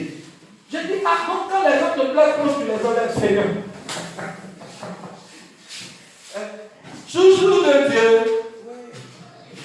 Ah, j'ai l'air mon mec. On dirait quand les gens plaisent pour Dieu, il les enlève. Alléluia. Non, votre passage sur la terre, votre durée, dépend surtout de la vision que vous poursuivez. Si vous acceptez de poursuivre la vision du Seigneur, vous partirez la santé de vos jours. Sous les ailes que Jésus ne met pas avant. Dans ce cas, nous tous on s'en va et on est en joie. Quelqu'un me dit Alléluia. Je vais finir ce message dans 5 minutes et nous voulons prier. Après ce message, nous voulons prier et pour la parole et pour les défis. Alléluia. Donc il faut commencer à penser à ça. Si tu as des défis dans les jours, dans les semaines qui viennent, tu vas dire ton sujet et puis on va prier ensemble dessus. Alléluia. Parce que je me rappelle, je disais toujours, moi, prier là, j'y crois. Et avec un frère, on avait dit aux gens, on dit la prière, ça marche. Prière là, ça marche. Prière marche. Prière, ça marche. Comme maman, elle aime censurer les gens là. La semaine passée, je sortais, je ne sais pas si je sortais de la douche ou quoi. Est-ce que ce n'est pas cette semaine même? Je ne sais pas en tout cas. Je sortais de la douche, je pense que semaine passée, soit cette semaine. Pendant que j'étais dans la douche, j'ai pensé à un pays là. Je dis, ah, ce serait pas mal si je partais dans le pays là, toute ma famille, je partais travailler là-bas, puis je mettais une église, je mettais là-bas. Je pensais à ça comme ça. Dans la journée, on m'a appelé du pays là. Alors, bonjour, oui, voilà, il y a telle opportunité. Qu'est-ce que vous en pensez? Hier encore, on m'a rappelé. Non, avant-hier encore, on m'a rappelé. Est-ce que tu comprends? C'est pas une affaire de nom, tu es fort, tu connais. Faux, rien à voir. Rien à voir. Je ne suis rien fort. Mais je suis béni. Oui, je suis béni. Ça, je peux le certifier et l'attester. Je suis béni. Tu comprends? Mais toi, tu veux gérer toi ce qui te plaît. Ce n'est pas faire ce qui te plaît, c'est ce qui plaît à Dieu. Déjà, je t'ai dit à Dieu.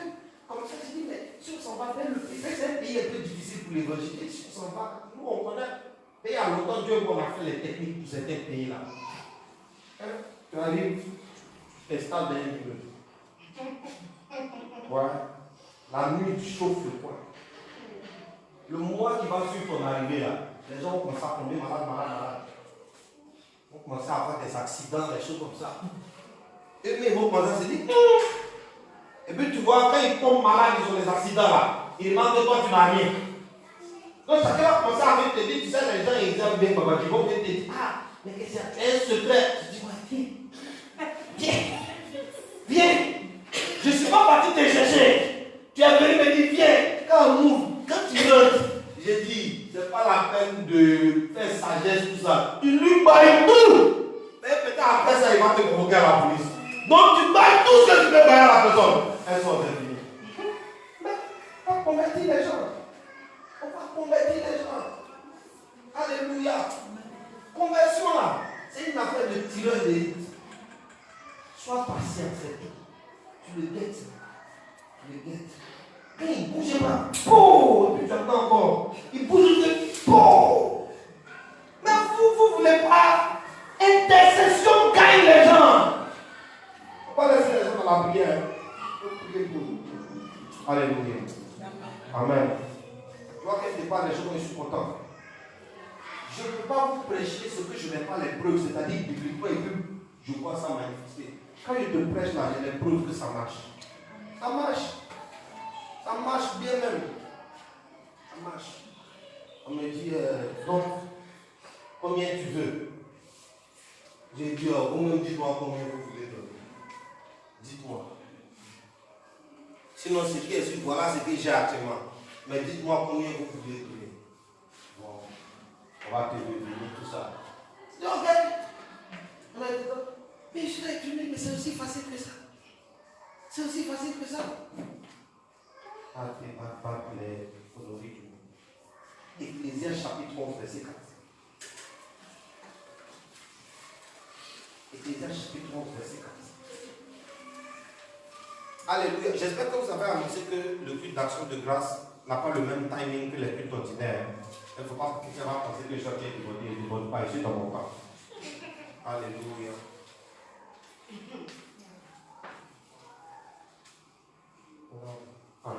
C'est l'évangile. Alléluia. Ecclésiaste, chapitre 11, verset 4. Il faut écouter, ça c'est les lois de la vision. Celui qui observe le vent ne servira point. Celui qui observe le vent ne va pas s'aimer. Si c'est le vent qui veut regarder, si c'est les conditions qui veut regarder, si c'est les circonstances, l'atmosphère, les moyens, tu ne vas pas s'aimer. Autrement dit, par ce passage, Salomon est en train de nous dire que les conditions ne sont jamais favorables à la vision. Mais c'est naturel. Pourquoi? Une vision prend la foi. Or, la foi, c'est croire sans avoir vu. Si la chose est là, est-ce qu'il y a foi dedans? Les conditions ne sont pas favorables à la vision. Mais, il lance la vision. Pierre dit, où tu dis on n'a qu'à pécher là, il n'y a pas poisson. Mais comme tu dis, on va jeter le filet. Elle a voulu remonter, la Bible ne peut plus remonter. Mais les gens ne suivent pas la suite de ce texte. À la suite, Pierre a dit à Jésus, éloigne-moi de moi, je suis un pécheur. Pierre a eu peur. Pourquoi? Parce que Pierre était convaincu. Écoutez-moi, quand il a jeté le filet, c'était par obéissance, pas par la foi. Pierre ne s'attendait pas à ce qu'il y ait des poissons. Pierre ne pouvait pas désobéir à Jésus, c'est tout. Il y a des choses, tu n'auras pas une grande conviction, mais parce que Dieu a dit tu vas le faire et tu vas m'en sortir. C'est pas toujours une histoire de ta conviction. Il y a des choses qui prennent ta conviction, mais il y a d'autres qui ne prennent pas ta conviction. C'est comme on dit souvent, oui, quand on parle de telle chose, si tu n'as pas la foi, ça ne va pas se passer. C'est pas tout qui prend ta foi. Hé, pasteur! Je vous ai dit, je n'enseigne pas la Bible par intellectualisme. Bon, ok, il n'y a pas de problème. Tout prend la foi, non? Si tu n'as pas la foi, ça ne peut pas se réaliser. D'accord. On a ressuscité Lazare comment? Non, dites-moi. Lazare que Jésus a ressuscité là, il a ressuscité comment? Pour avoir la foi, il faut être vivant ou pas? Lazare est mort. Donc vous dites le cadavre est la foi, c'est ça? Non, dites-moi. Le cadavre est la foi. Le cadavre avait la foi. Est-ce que le cadavre a la foi? Pourtant, quand Jésus a ressuscité Lazare, on n'a pas dit qu'il l'a soulevé. On dit, Jésus dit, Lazare, sors. Il n'y a pas de foi dedans. C'est un décret. Dieu prend des décrets. Dieu prend des décrets. C'est ce qu'on appelle la souveraineté de Dieu. Ce n'est pas tout que Dieu fait en collaboration avec moi. Dieu collabore avec nous sur certaines choses. Mais il y a d'autres choses. Dieu décide sans ton consentement.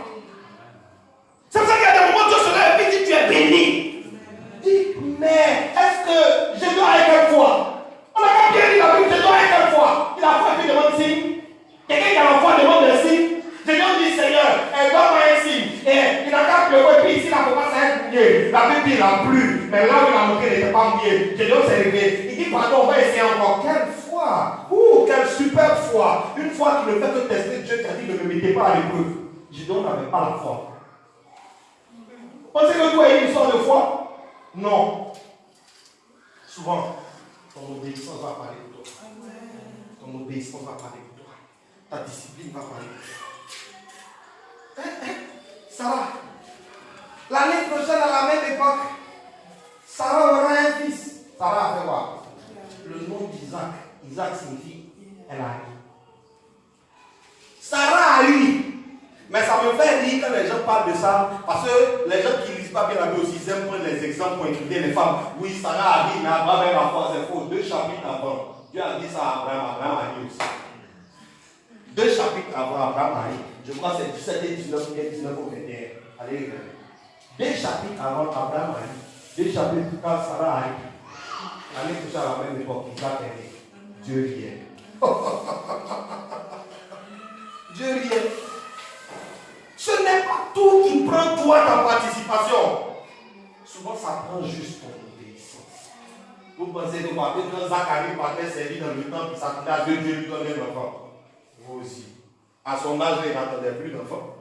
Zacharie attendait sa mort. Puis il a été désigné. Bon, il est parti faire le service. L'ange lui apparaît. Mais ce n'est pas la faute de Zacharie s'il a douté. L'ange lui apparaît. Il dit, ta prière était exaucée. Zacharie s'apprête à lui dire quelle prière. Je ne prie plus pour ça depuis. Oh, il y en a, ils ont passé un temps là où ils ne prient plus pour le sujet. Tellement te découragé de ça. Zacharie ne priait plus pour ça. Lorsqu'il met ta prière, et ce qui me choque, c'est que le passage dit le peuple était dehors en train de prier. Le peuple priait dehors. L'ange dit Zacharie ne priait pas dedans. Zacharie, il est en train de nettoyer les choses. Zacharie est venu en vieux, mon cher. T'es un frère bâti. Mais Zacharie aurait pu dire ce Dieu qui a dit qu'il n'y aura pas de spirit dans les airs, il a rendu ma femme spirit. Pourquoi je vais aller le mener? Mais Zacharie s'est levé, il est allé faire. L'ange a parlé. C'est là où Dieu m'a dit, Henri Michel, il y a des choses que ta conviction n'obtiendra pas, mais ton travail va l'obtenir. Il m'a dit, c'est pour ça que je te dis, peu importe l'état de ton cœur, travail. Écoutez-moi, ce n'est pas toujours quand je prêche que je suis heureux.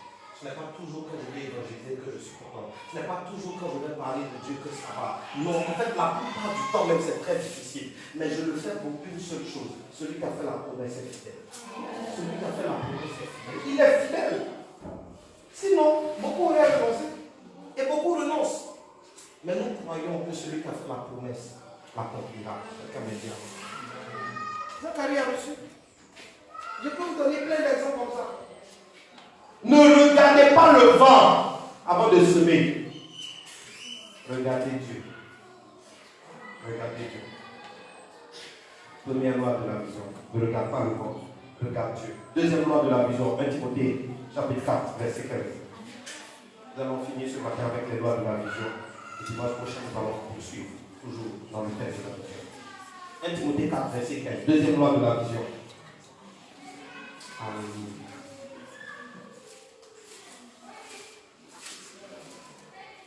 Regarde, actuellement là, c'est comme si les anges ont commencé à arriver à cause de la parole qu'on est en train de partager.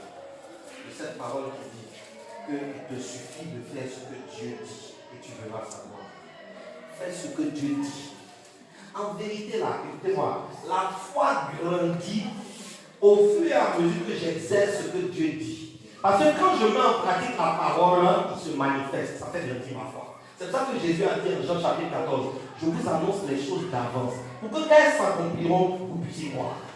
Tout le monde a un niveau de foi de départ, mais ça ne suffit pas pour avancer. Après, il faut que tu pratiques la parole. Dieu va répondre par le feu et ça va faire grandir ta foi. Si tu n'as pas ces gens de témoins à faire, ta foi peut pas évoluer. C'est de ça qu'il s'agit. 1 Timothée chapitre 14, chapitre 4, pardon, verset 15. 1 Timothée 4, verset 15. Oui. Occupe-toi de ces choses. Donne-toi tout entier à elle. Deuxième loi de la vision. Donne-toi tout entier à ta vision. Il faut dire, il va dire pourquoi il faut se donner tout entier. Afin que tes progrès soient évidents. Afin que tes progrès soient évidents. Écoute-moi. Si tu es 20 piments, donne-toi tout entier à ça. Si vous comprenez, ce que Dieu vous demande de faire là, ne le faites pas en négligence. Ne le faites pas en négligence. La Bible dit malheur à celui qui sert Dieu en négligence. Ce que Dieu te dit de faire là, il faut te donner entier à ça. Donne-toi à ça. Donne-toi à ça. Il dit alors tes progrès seront évidents. Tu as l'impression que tu ne progresses pas? Il sait pourquoi faire. Tu es partagé. Tu es partagé. Tu donnes un peu à chacun. Un peu pour l'église. Un peu pour les parents. Non, on ne donne pas un peu à chacun. On donne à chacun le temps qui lui correspond. Dieu a la première place. C'est comme ça.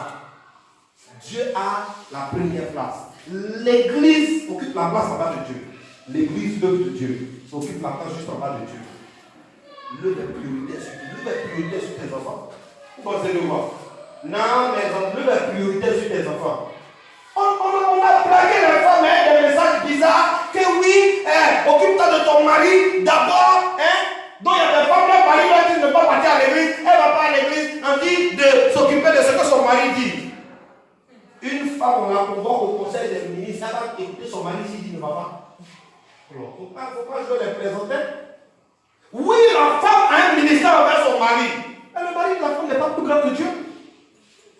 Ton mari veut t'empêcher d'être dans la communion fraternelle et non, il faut que tu obéisses à ton mari. Satan instrumentalise ton mari, donc tu obéis à Satan.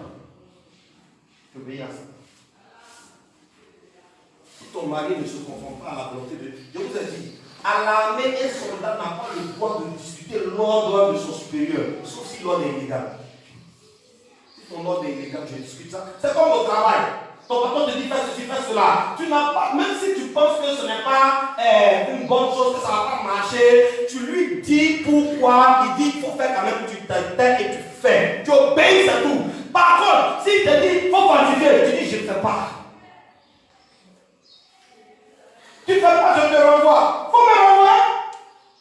Toi, tu me renvoies du travail. Dieu me renvoie du ciel. Qu'est-ce qui est dangereux? Renvoie-moi de ton travail. Prends ton petit travail. Ça ne va même pas au ciel, même ton travail. À cause de ça, j'ai avoir mal au cœur. Si vous comprenez de quoi je parle, vous devez être très clair dans ces choses-là. Vous devez connaître l'ordre des choses. Vous devez connaître l'ordre des choses. À Dieu. Il y a l'œuvre de Dieu. Juste en dessous, c'est ton conjoint. Un jour, il y a une dame qui est venue me voir. C'était à Romain. Vraiment, homme de Dieu, quand tu prêches, c'est tellement merveilleux. Le ministère prophétique est merveilleux. Dieu m'a parlé de toi. Oh. Quand les gens prononcent comme ça, je me recule d'abord. J'ai l'expérience de la Bible. Quand les gens commencent comme ça, ils disent tout était trop merveilleux. Moi-même, je ne trouvais pas l'œuvre aussi merveilleuse. Oh, quand elle a fini, elle dit, mais il y a quelque chose, Dieu m'a dit par rapport à ta femme, que quand tu mets ta femme à côté de toi, que c'est pas comme ça, que ta femme doit être derrière toi. Et j'ai senti ça. J'ai dit, je vais te dire pourquoi Dieu t'a dit de me dire, comme tu dis, c'est Dieu qui t'a dit. Si c'est bien Dieu qui t'a dit, je vais te dire pourquoi il t'a dit de me dire. Pas il sait qu'à Abidjan, je suis le seul qui a te dit que ce que tu dis là, c'est faux. J'ai dit, ce que tu dis là, c'est faux. Elle dit non, moi je n'ai jamais reçu des chocolats. J'ai dit oui, calme-toi ma fille, je vais t'aider. Que Dieu t'a fait venir, mais il sait qu'elle te dit la vérité. Si tu ne sais pas, enseigne-toi, je vais t'enseigner. Que la Bible dit de la femme, qu'elle est la gloire de l'homme. Ma femme ne peut pas être derrière moi, ma femme est à côté de moi. Bon, en tout cas, elle me dit, j'ai dit oui, c'est bien, merci de l'information. Dieu t'a fait me dire ce qui est faux que tu as regardé, que je t'aime. Ce que tu dis là, c'est faux, c'est pas biblique. Que je vais te dire, même mieux, ce que la Bible commande à l'homme, c'est d'investir sur sa femme. Je dis aux hommes mariés, vous ne connaissez pas les secrets de la vie. Quand vous parlez, vous discutez. Moi, j'ai mes preuves dans tellement de cas. Il y a trop de gens que je peux faire venir pour un témoignage de ce que je leur enseigne. Quand ça ne va pas chez un homme matériellement, il n'a qu'à briser, c'est sa femme, il va voir. Vous ne comprenez rien? On dit ta femme est ta gloire. Qu'est-ce que Jésus a fait de ses moyens? Il n'a pas tout donné à sa femme, l'église. N'a-t-il pas été souverainement élevé? C'est une loi biblique. Celui qui a une femme et qui donne tout à sa femme est souverainement élevé. C'est ça. C'est de ça qu'il s'agit. Dieu m'avait dit à l'époque, il m'avait dit personnellement, il a dit, si tu évites ta femme uniquement dans Gaba, les choses, quand ton niveau de vie ne dépassera pas Gaba. J'ai dit, ah bon? Il dit, oui, il faut l'inviter au restaurant. J'ai dit, mais le restaurant c'est cher. Il dit, oui.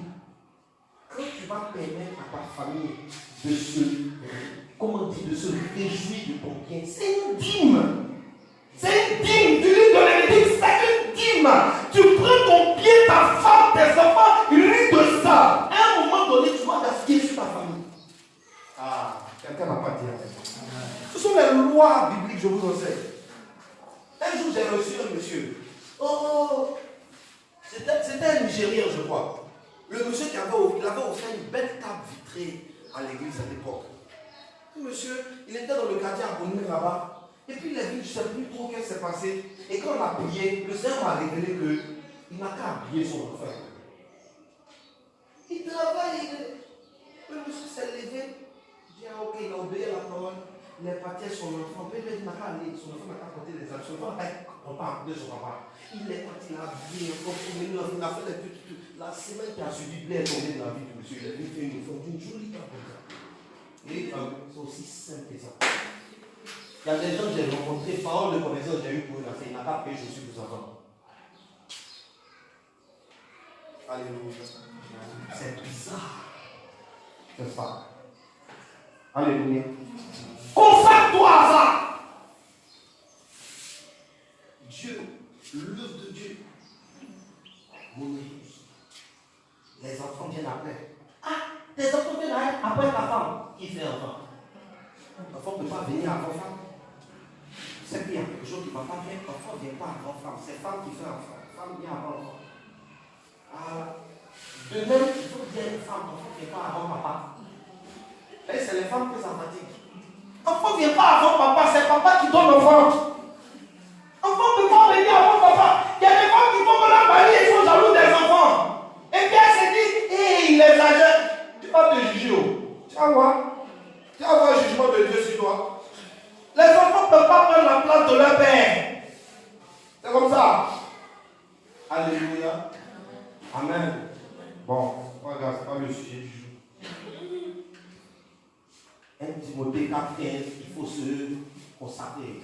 À Dieu, tu dois donner le meilleur. Après Dieu a son œuvre, tu donnes le meilleur. Donc quand je distingue Dieu et son œuvre, ça peut te dire qu'il ne faut pas servir Dieu contre ta vie chrétienne aussi. Voilà. Mais il y a des gens qui sont très actifs dans l'église et puis à la maison, il n'y a rien de Dieu et eux. Il ne faut pas te distraire toi-même. Voilà. Watchman disait, si tu es tellement occupé, même aux choses de Dieu, que tu n'as plus de temps pour toi-même pour prier et méditer, c'est que tu fais ce que Dieu t'a pas demandé. Voilà. Traite ta relation avec Dieu, fais l'œuvre de Dieu, occupe-toi de ta maison, parce que la Bible dit que si tu ne le fais pas, tu es pire qu'un infidèle. Voilà. Juste après ça, viennent les frères et sœurs en Christ. Sauf si tes parents sont convertis. Si tes parents sont convertis, c'est eux qui viennent et puis ensuite les frères et sœurs en Christ. Si tes parents ne sont pas convertis, les frères et sœurs en Christ viennent avant tes parents. Viennent avant tes parents. Il y a des chrétiens, non, ils ont réunion de famille, donc dimanche ils ne vont pas à l'église. S'il vous plaît, on n'a qu'à lire la Bible. On n'a qu'à lire la Bible. Jésus est en train de prêcher quand ses parents sont venus le chercher pour lui dire à réunion. On dit sa mère et ses frères sont venus, ils ont dit, dites à Jésus, il n'a qu'à venir, sa famille est là, on a la réunion. Jésus dit, mes parents là, c'est ceux qui sont là, qui écoutent la parole et qui la mettent en pratique. Ce que je dis là, ce n'est pas à ça, je dis ce qui est écrit. C'est pour ça que je te dis que si tes parents ne sont pas nés de nouveau, tes frères et sœurs Christ viennent avant eux. C'est de ça qu'il s'agit. C'est de ça qu'il s'agit. Et si vous n'avez pas l'ordre prioritaire, vous allez cafouiller votre vision. Vous allez cafouiller votre vision. Vous allez cafouiller votre vision. Vous allez penser que vous devez plus à votre papa, vous devez plus à votre maman qu'à vos frères et sœurs en Christ. Vous allez cafouiller votre vision. La communion fraternelle est prioritaire sur les liens biologiques. Vous m'avez entendu? La communion fraternelle, elle est prioritaire sur le lien biologique. Voilà. Il y a d'autres niveaux encore, mais ce n'est pas ça. Troisième loi. Habakkuk chapitre 2, verset 2. Troisième loi de la vision. Puis il va rester deux lois. Troisième loi de la vision. chapitre 2, verset 2. Il n'y a pas Habakkuk dans vos Bibles. Tu disais, moi j'ai vu tous les modèles de Dieu faire ministère là. Un jour, il y a quelqu'un qui m'a dit, ah, pasteur, nous avant de venir dans ton église, l'église où on était là, c'est Malachie 3 seulement on connaissait. C'est ça seulement lié à l'église. Apporter à la maison des trésors, vos dîmes, vos offrandes. J'ai dit, ma soeur, Malachie 3 c'est biblique, mais il t'a su, ça ne peut pas tomber au ciel. Il t'a su, ça ne peut pas tomber au ciel. Pourquoi on est tombé? Hein? Habakkuk chapitre 2, verset 2. L'Éternel m'adressa la parole. L'Éternel m'adressa la parole. Et il dit, C'est qui lui a adressé la parole? L'Éternel. Ok, regardez la loi qui va donner à Habakkuk. et il dit, écris la prophétie. Écris la prophétie. Écris la vision. Oui. Grave-la sur des tables. Grave-la sur des tables. Ça, c'est une parenthèse concernant la vision. Si tu as besoin d'une vision, tu vas écrire ça. C'est-à-dire que tu vas garder les traces quelque part. Si tu crois vraiment une chose, tu vas garder les traces de ça quelque part. Depuis ces quelques semaines où le Seigneur me fait reprêcher sur la vision, le Seigneur m'a fait répartir dans des notes que j'ai depuis 2015, 2013, ainsi de suite. Et quand il voit les souris, si tu crois en la vision, tu la graves quelque part, elle est notée quelque part. De temps en temps, tu la regardes. De temps en temps, tu la regardes. Il dit grave la vision. Ça, c'est une parenthèse. Maintenant, quelle est la loi qui nous donne principalement dessus? Oui. Afin qu'on la lise couramment. Grave pour qu'on puisse là. On l'a servi. Les autres. Donc, la vision là, c'est à partager avec les autres. Troisième loi de la vision. La vision doit être partagée. La vision doit être partagée. Personne ne fait seul une vision. Une vision se partage. Une vision se partage. Mais bon, on est dans un monde aujourd'hui où on dit qu'il faut cacher ta chose, sinon les sorciers vont tuer ça. Ok, il n'y a pas de problème. Sauf que la Bible dit que deux valent mieux qu'un. Si l'un tombe, l'autre le relève. S'il fait froid, ils peuvent se chauffer.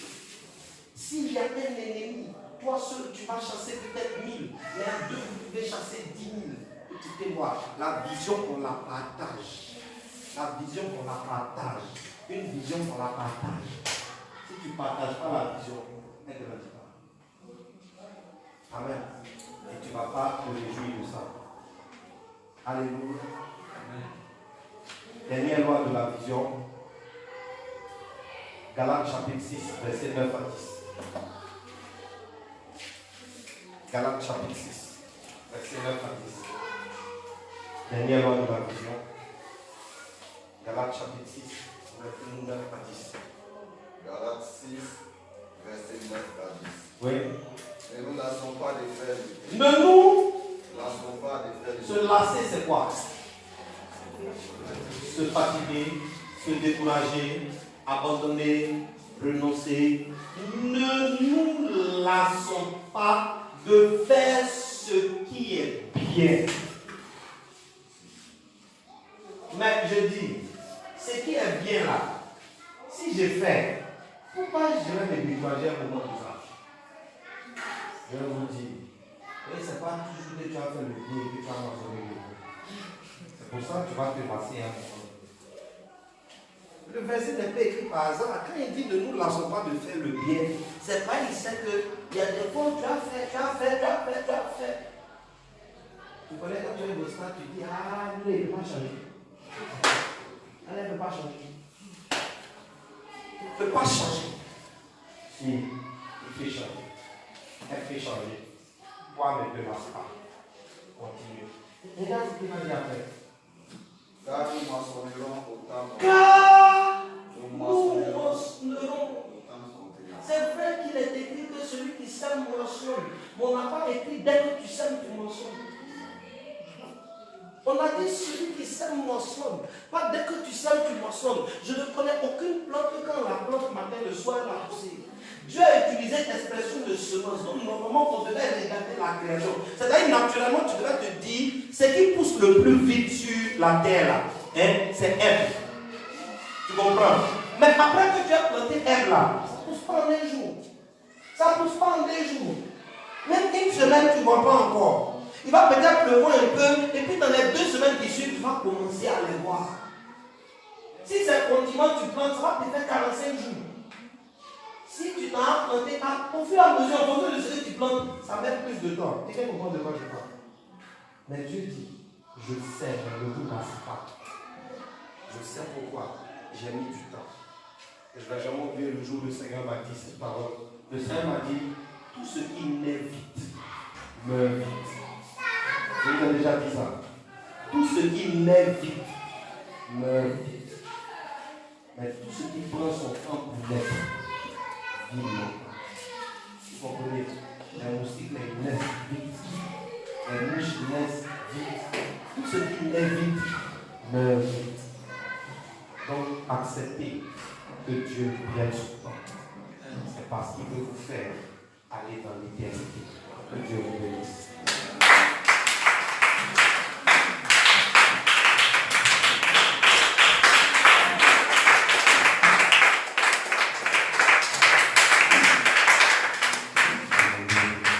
Est-ce qu'on peut préparer la fête en même temps? Prenons le plus bon des poèmes. Alléluia.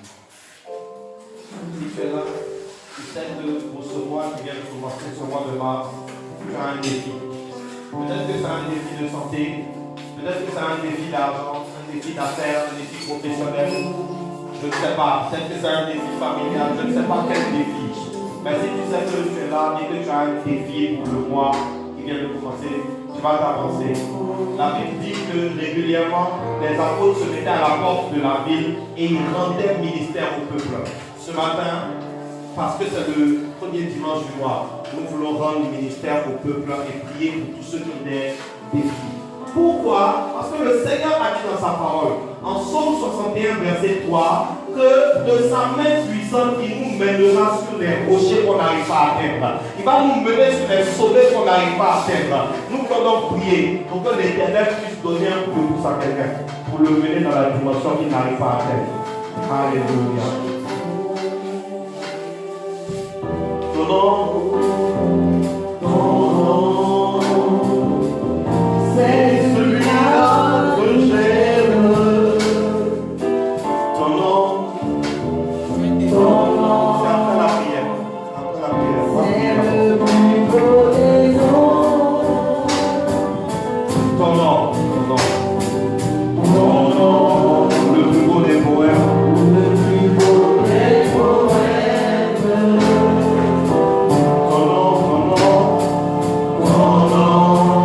La plus belle chanson. Ton nom, c'est celui-là que j'aime. C'est celui-là que j'aime. Ton nom, c'est le nom des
dans Actes chapitre 4, verset 12. Il n'y a aucun nom qui ait été donné sous le ciel par lequel nous puissions être sauvés que le nom de Jésus.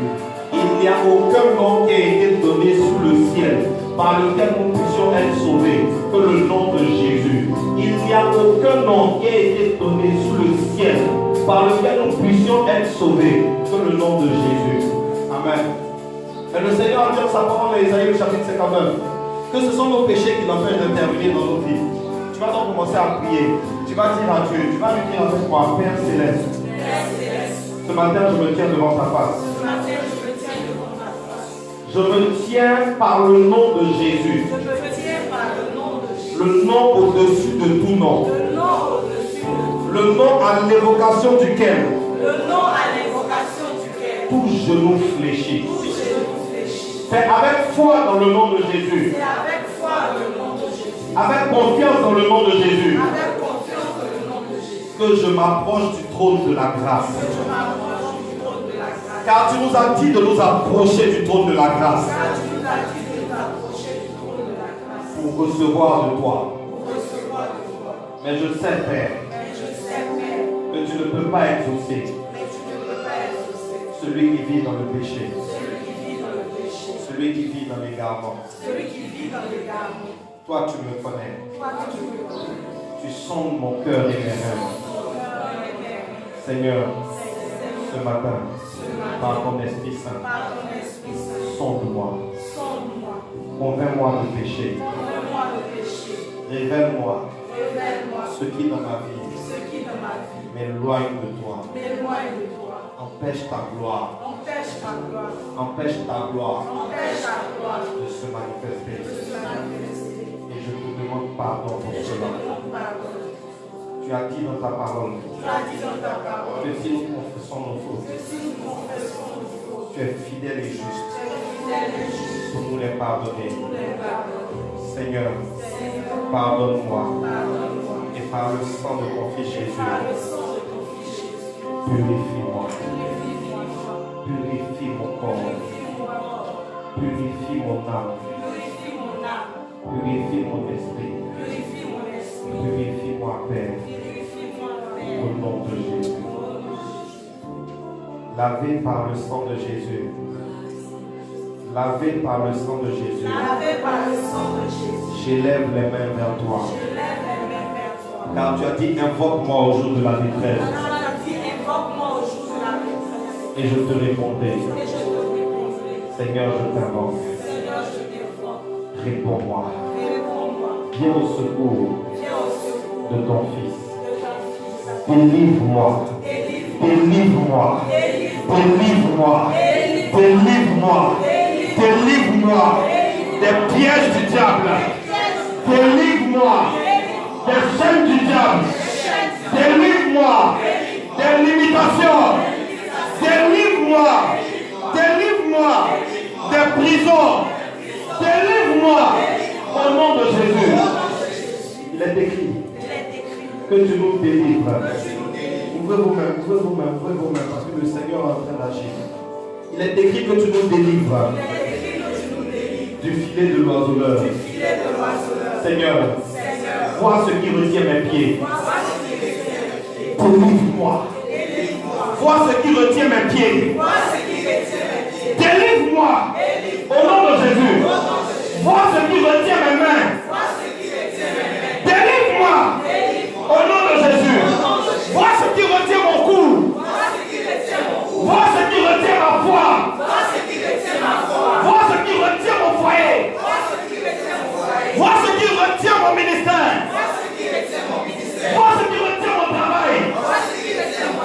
Vois ce qui retient tes promesses dans ma vie. Et délivre-moi au nom de Jésus. Délivre-moi au nom de Jésus. Délivre-moi au nom de Jésus. Tu as dit dans ta parole, quand l'onction brise le joug, j'appelle l'onction sur ma vie.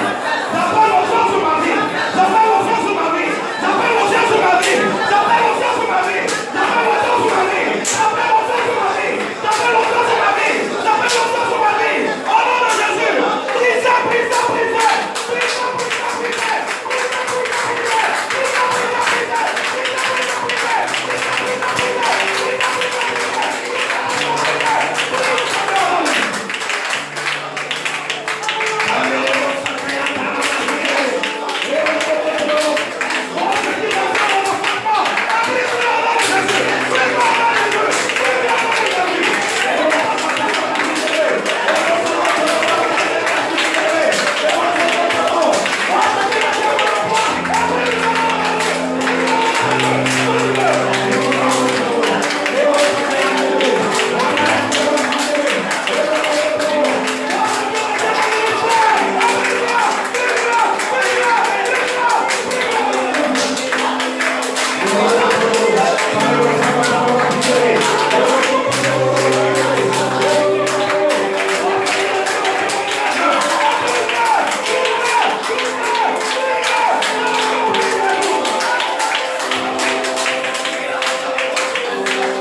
frapper les mains pendant au moins 1 minute.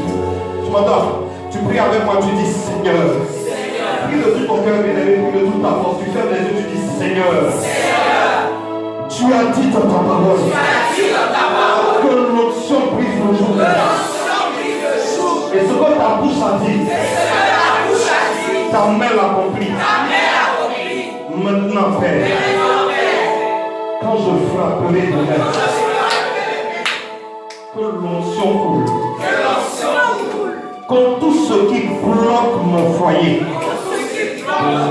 tout ce qui bloque mon ministère, tout ce qui bloque mes finances, tout ce qui bloque mes